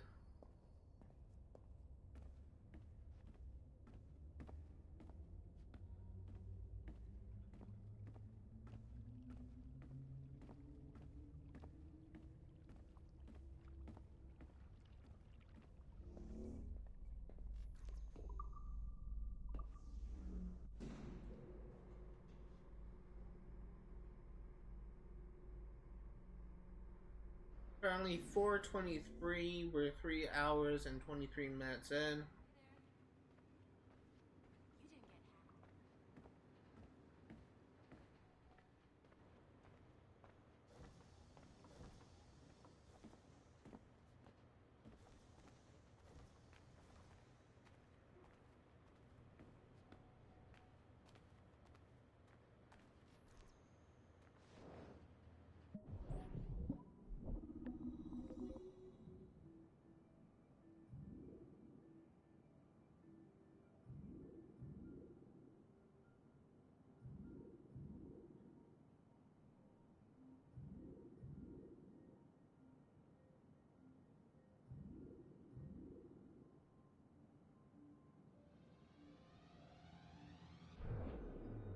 I always love those spears things, they're so easy.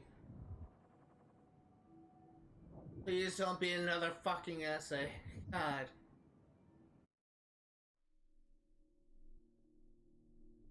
Okay, this one isn't that bad. Subject 17, Phase 1 report. This surveillance video, possibly captured by Erudito or another group, is labeled New York. Accompanying chat transcript is labeled kidnap. Data transcript level 3. Can someone ask Chase to make sure his men use more professional language going forward?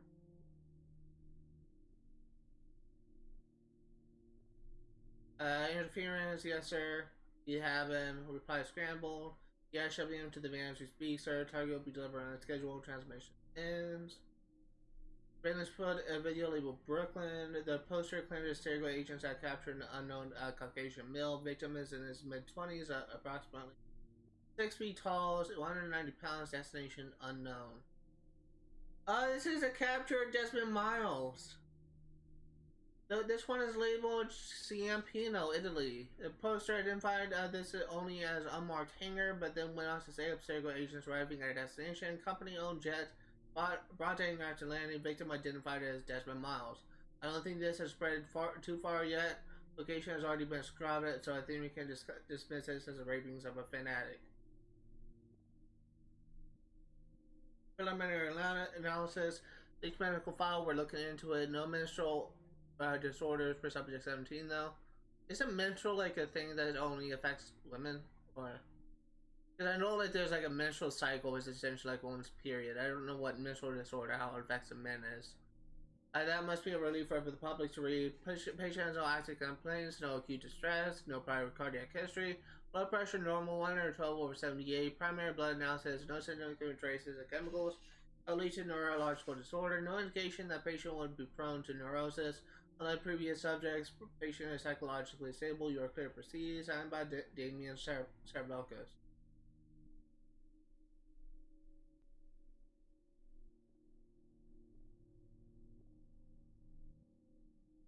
Have you seen this man?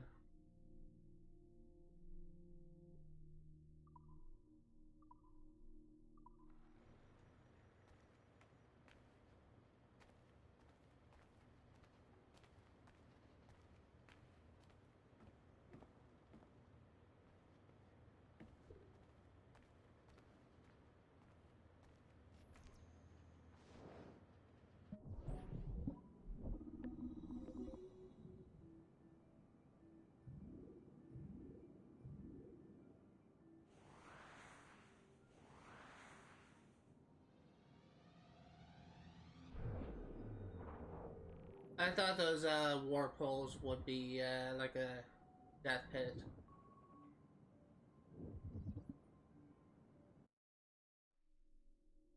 Oh, this is that chick that I killed at the end of Liberation. That's interesting. One of history's most overlooked leaders, Madeline Delisle, freed 100 of slaves and brought them to the sanctuary in the tropical haven, whose construction she oversaw personally. Brutally cut down at the peak of her career by Evelyn de Grand Prix, the orphan she rescued from a broken home. Madeline served as Master Templar in the southern colonies from 1764 to 1777. That's interesting. I honestly was not expecting like a character from a side game, or it's a side game to appear in here. I think another Templar was also referenced. What's the name, like Augustine or Baptiste or something like that? The machines we made shaped us and turned and took hold of our impulses in our minds, small as they are, and gripped us like an iron maiden, bleeding us empty. It was our poor understanding of our origins that led us to originate tools we were incapable of understanding or controlling. As if the contingent was not enough, and one day our sweaters and undershirts might talk to us. As if this were not enough.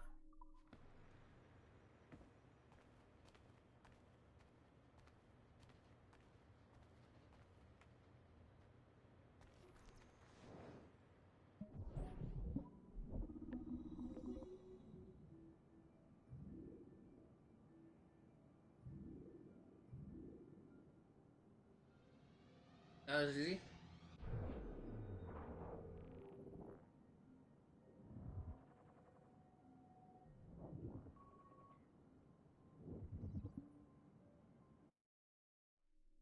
Our researchers looked into the life of Altair Ibn Lahad, hoping to find a biography that might serve as a positive role model for Abstergo's global outreach programs.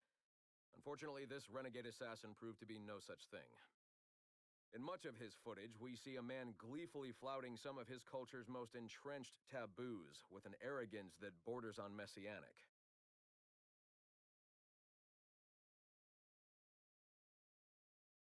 Many of our researchers felt that the arguments articulated by Altair's rival, a man known as Abyss, were clearer and more cogent than any we heard from Altair. I recently put in a request that more effort be dedicated to locating one of Abyss's descendants, if any exist. It's clear to us that Altair's transgressions were the primary motivation behind the ultimate dissolution of this despicable order by the middle of the 13th century. We therefore strongly recommend a pass on this property, in favor of a more agreeable and inspiring figure from this era. That freaking triggers me. His name is Altair ibn Ahad, not Lahad. God, you sound so fucking white when you say it like that. And his name is a boss, not Abyss. Oh, God. God, it really... it's not a big deal, but it is a big deal to me because it's just so...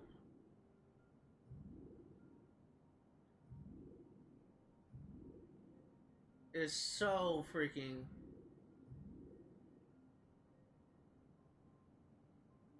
It's just so, jarring.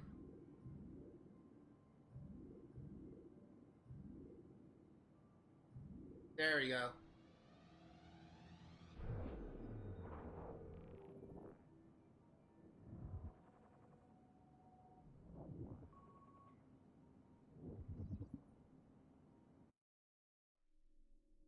How many ancestors do you have? How many of their secrets are locked away in your genes? And how many of their stories are you willing to share with the rest of us? Welcome to the fascinating world of genetic memory retrieval. We here at Abstergo Entertainment are now poised at the precipice of an exciting frontier of technology and science that will change the way we view the past and live the future. In the coming year, we'll be opening studios all across the world dedicated to a single purpose, collecting and archiving the stories locked away in human DNA. And we need your help! We're looking for courageous men and women to donate their genetic materials into our historical research teams to help us remake history.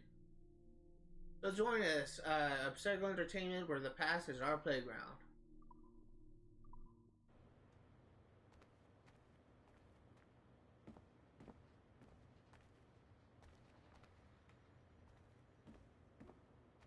I think I've done everything now. Everything in this room.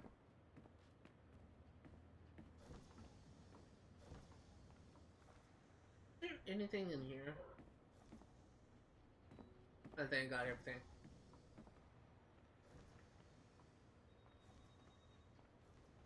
Okay, I know we got everything in the ground floor. I'm just slowly looking for any more doors.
Trying to figure this out.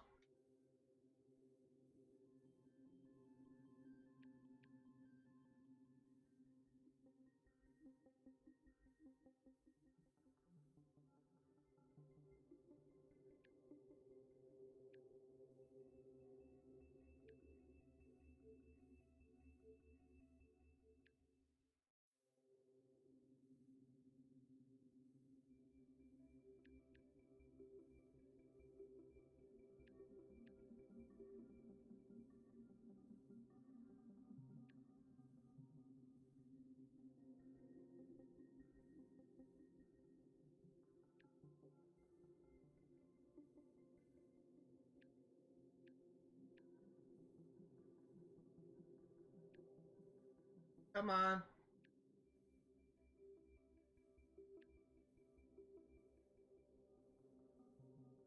I honestly don't know what numbers this is.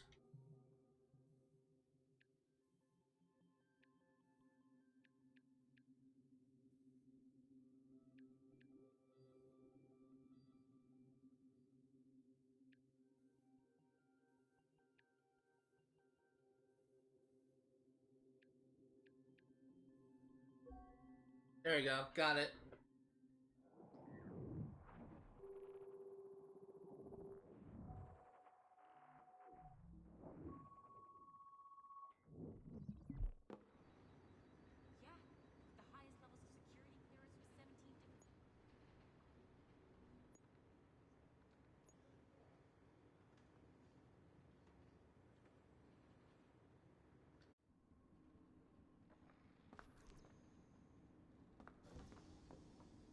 Yeah, let's go.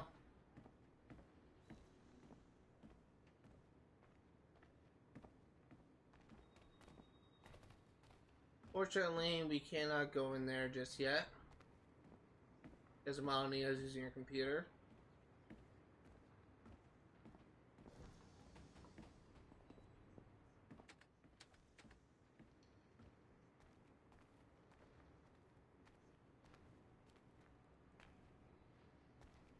Yeah, I think we just have this area left and we are done.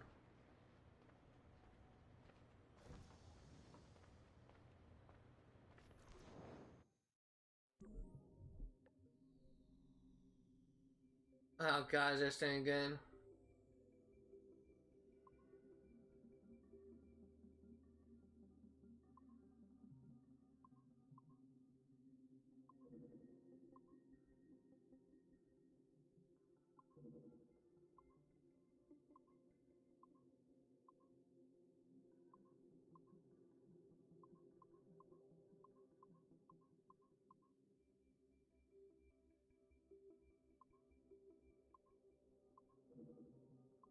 That was my bad. I really should have predicted that.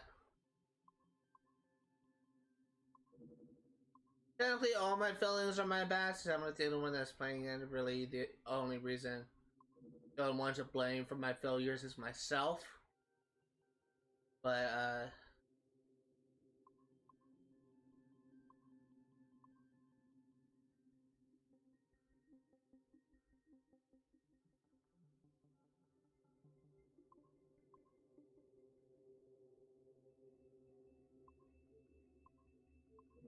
ah, dang it, I went too fast. I didn't mean to go right that last time.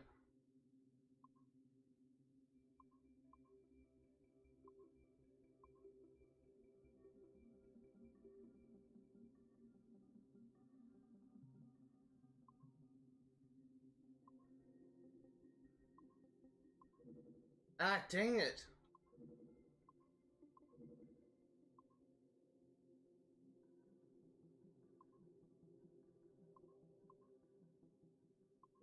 Ah!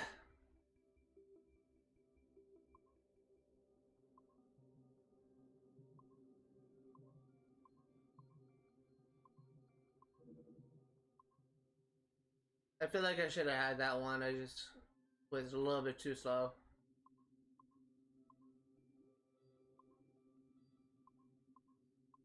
There you go. Got it.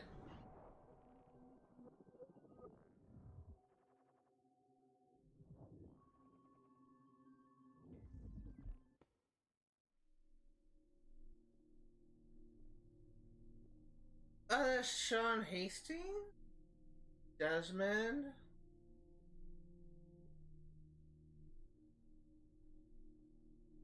Elizabeth Crane, William Miles, the Dream Team, Kitty.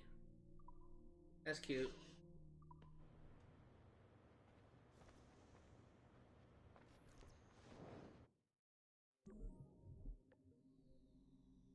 I suck. I don't do this thing again.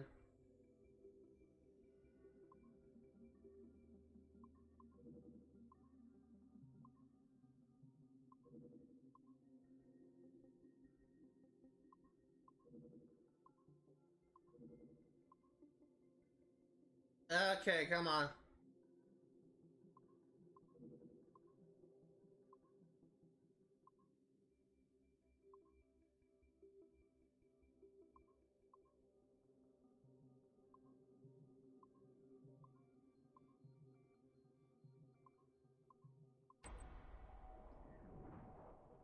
That one was a little bit easier than the last one.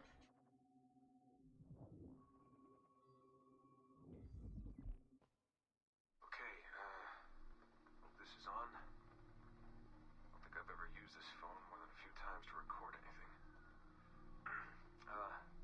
Hey, Dad. So, we're all here in New York at the motel. It's Queens, actually, in Astoria, near the NQ. Rebecca's off getting batteries for something. Sean's in his room doing whatever Sean does.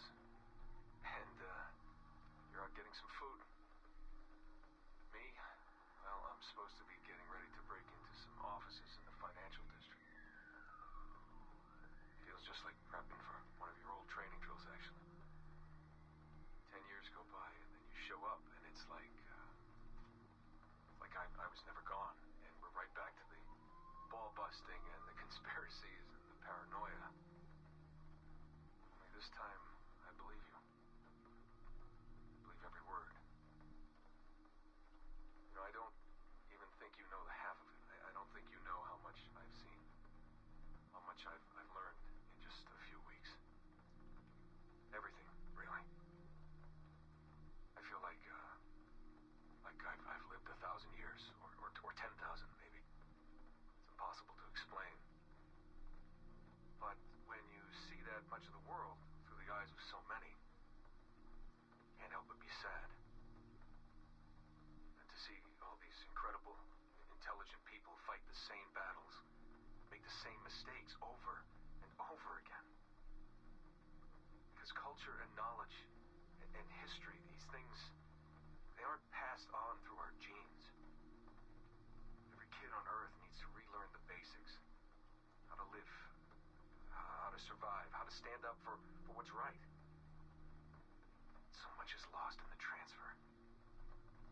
So much is added every generation. It's a shame. And over and over, everything must be learned again.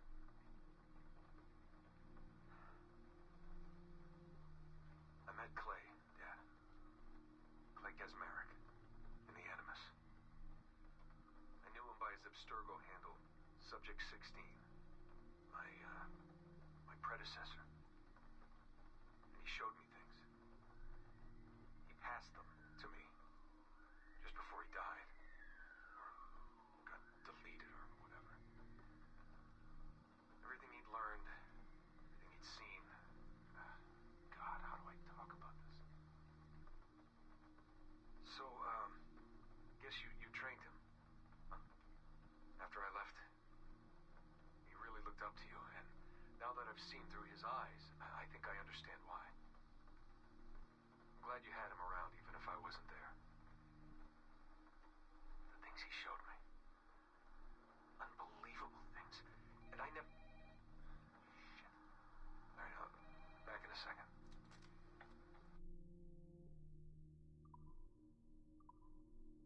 Well, it's kind of like those little, Assassin's Creed Valhalla and actually, I think it's just Valhalla. They kind of have those salesman messages as well, which I really did appreciate. Kind of like brought some new development to his character.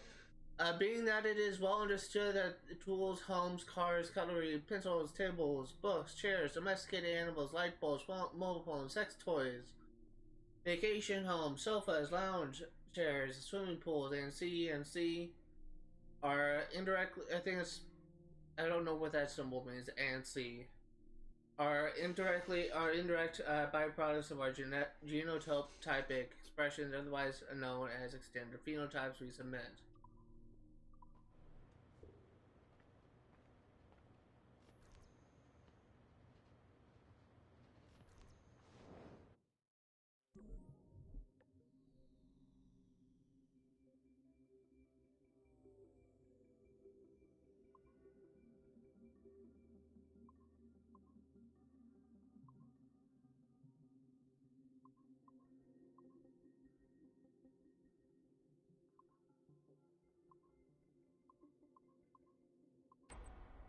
First try.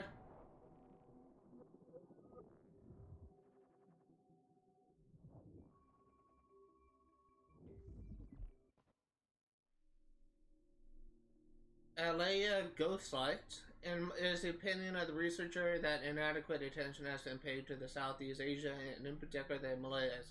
Our research into first, how long is this? And not that long. Our research into first civilization people and the subtle fingerprints they have left throughout the world, that's interesting, would benefit greatly from further investigation into this region. For example, we may find a prime example. Goddamn dog, shut up. May find a prime example in the form of Alea ghost lights, often reported by fishermen. The lights appear over marshes and possess the power to distract, waylay, God, my dog is barking, and even compel victims to drowning, but have also proven useful as navigational aids. Yeah, seems like too fast on explanation. Has genetic memory research yielded evidence of anything similar yet? Ghosts or gas or something else in the Himalayas, these are said to be the souls of the deceased fishermen. We really don't take fishermen seriously enough, do we? How many times has a simple fisherman village yielded significant information if treasure? Bermuda Triangle.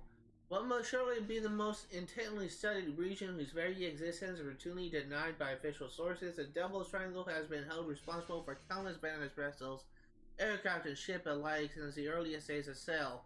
The region's techno-omnivorous tendencies have been attributed to many magnetic pole, the lost continent of Atlantis, to UFOs, and even to unnamed mysterious forces. While the area still holds much interest and we firmly believe in the power of science over superstition, we have been unlucky in researching this area and can claim only to have contributed 2 small aircraft, a ship, and several $100,000 of research equipment to the hungry maw of its continued history.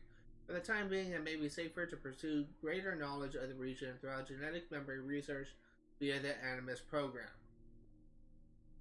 Chichen Itza, one of the most popular tourist attractions in Mexico today. Chichen Itza was once one of the largest cities in pre-Columbian Mayan civilization, boasting a mix of architectural styles from across the empire. It is also known to include contributions from members of the first civilization believed to have fought on the front lines against a human rebellion. In particular, the technologically advanced system of caves, tunnels, and puzzles that runs through underground beneath the Castillo Temple and the Cenote Sagrado are rich with first civilization artifacts excavated in the 18th century in a controversial dig ordered by Madeleine de Lisle. These range from prophecy discs to rings and shards. Voluminous in quantity, they are minor but culturally significant artifacts which, as a collection, provide us with the best picture we have of life on Earth in the months preceding the Toba catastrophe. The site is currently under federal protection, but we are close to reaching an agreement with the Mexican government. This is Easter Island. Located at the southern point of the Polynesian Triangle, Big Rapa is home to some 887 Moai statues created by the Rapa Nui people. One of the most isolated inhabited islands, the territory of Chile, protected as a UNESCO World Heritage Site. It has proven difficult to study closely in this century. Some records are available from the 18th century when the Rapa Nui suffered from disease communicated by European sailors. 19th and 20th century records indicate slave raids, famine, war, and deforestation. Despite this rich and perhaps tragic history, it is the Moai statues that are most heavily protected. Carved from the stone of an ancient extinct volcano, it is not known how they were transported for installation. This mystery fascinates tourists, and if we could gain access to conduct a private archaeological excavation of the island, it is the petroglyphs and network of caves established by even earlier civilizations that we believe would yield the most productive results. This is Antarctica, Lake Vostok.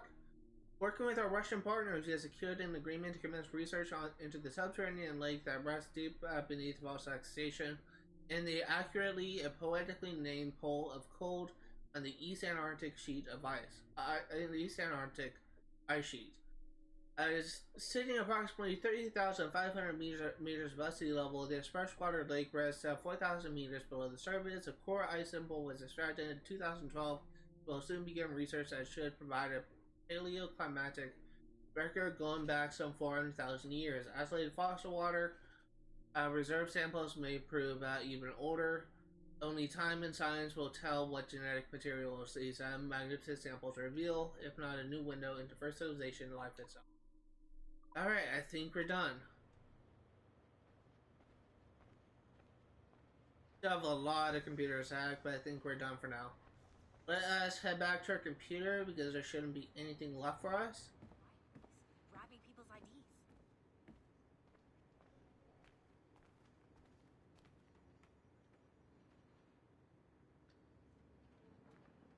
This time we got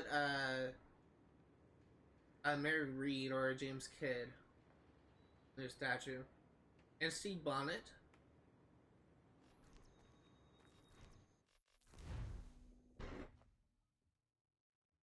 I've an awful feeling about this. You'll be hurt out there. I couldn't handle that. I'll be careful, I promise. And when I'm flush with coin and set up, I'll send for you. I will. Caroline, come away! Don't exert yourself! I can't promise I'll come, Edward. If you leave on this fool's errand, I cannot promise anything. Don't give up on me, Caroline. Not when I need your faith the most.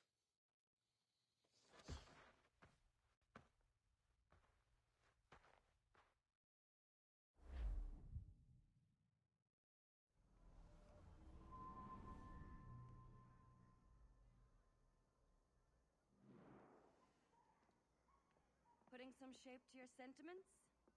Just a short letter home.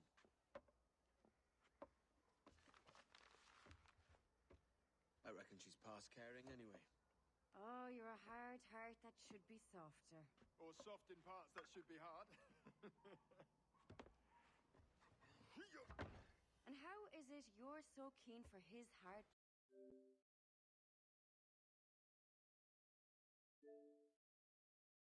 Motherfucker. You son of a bitch.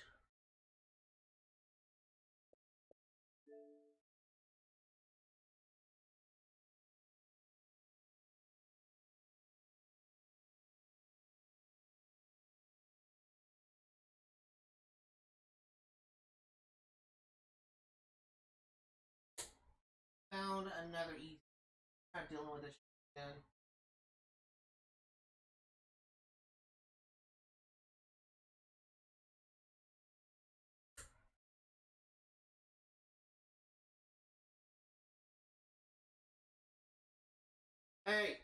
Hey, gonna work this time? I'm connected. Thank you. You'd like to know my secrets, would you? Oh, aye. Give me a small hint, like. Or a large one, if you're an upright gentleman. Open your hand. Oh. Who's shooting? Might be them ships sliding into port. Jesus.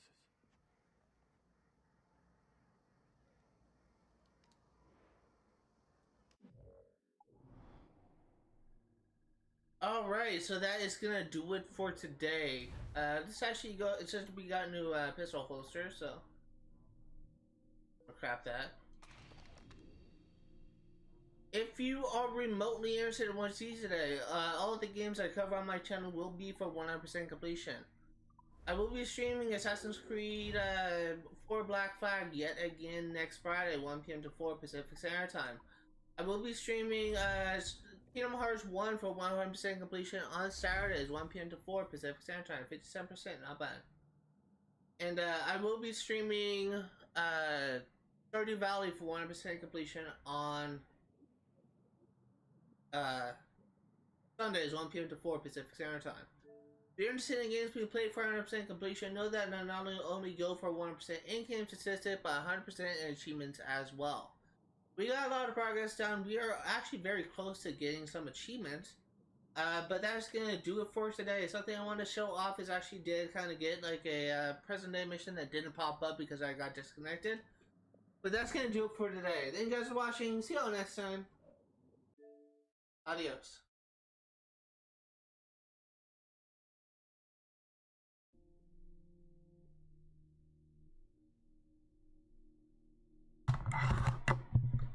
Sorry about that. I forgot to move my mic over, so you just heard a little bit of a disturbance in my mic as I was kind of pushing my controller to the side. In any case, hope you guys like a longer stream. I certainly was not anticipating it extending to almost 5 hours, but yeah, shit happens. In case I'm gonna try and make this brief. Yeah, manuscripts. Cortez and La Malinche from the history of Tlaxcala, painting of Hernan Cortez, explorer and conquistador previously owned by Mr. Peter Beckford.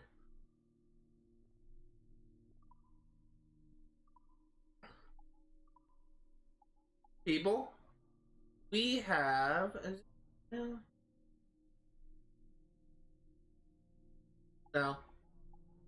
we have Anne Bonny, born 1702 Ireland, died unknown, and was barely a teen when she left her native Cork in Ireland for the British colonies, and by 16 she was en route to the West Indies at sight of her new husband, Mr. Jack Bonny, a gentle but sturdy young man in his early 20s.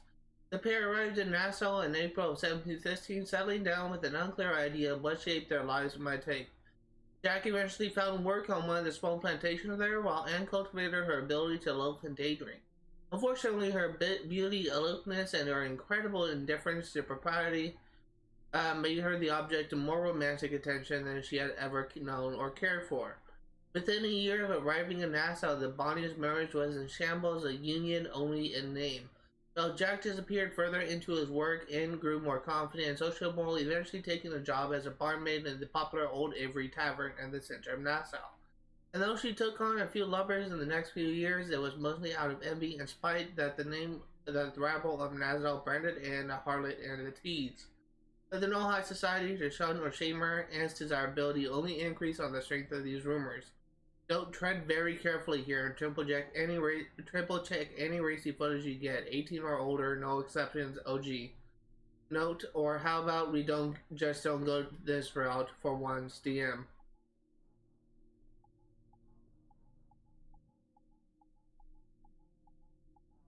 Just like that is it.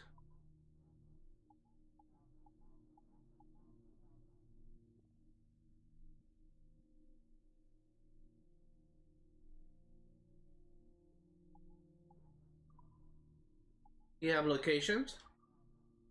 You have Charles-Towne, founded in 1670. Charles-Towne will grow to become Charles-Towne, one of colonial America's busiest ports. In this early 1700s, defensive walls were built around the city's perimeter to defend the sparse settlement against attacks on Spanish and French privateers. Ironically, Blackbeard settled there with a pardon and continuous powering ways in collusion with the colony's governor. Note, I know a little place on East Bay Street that makes a knockout mint julep. Note, you get paid for this. JM. Shipwrecks. The West Indies region is often beset by hurricanes and tropical storms. Combined with the shallow waters to be found there, the result is a high incidence of shipwrecks. Especially during the Age of Sail, vessels of all sizes were frequently tossed onto rocky shores. Their stranded crews often perished before they could be rescued.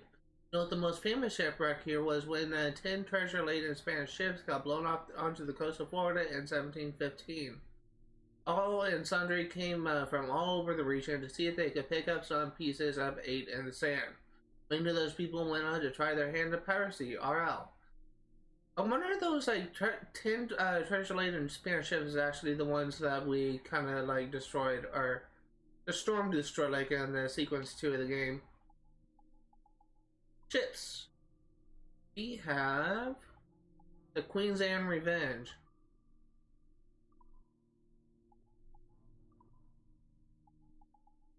Art collection. Goa stone container. An elaborate container meant to hold a Goa stone, a man-made malls of precious stone compounds used as medicine.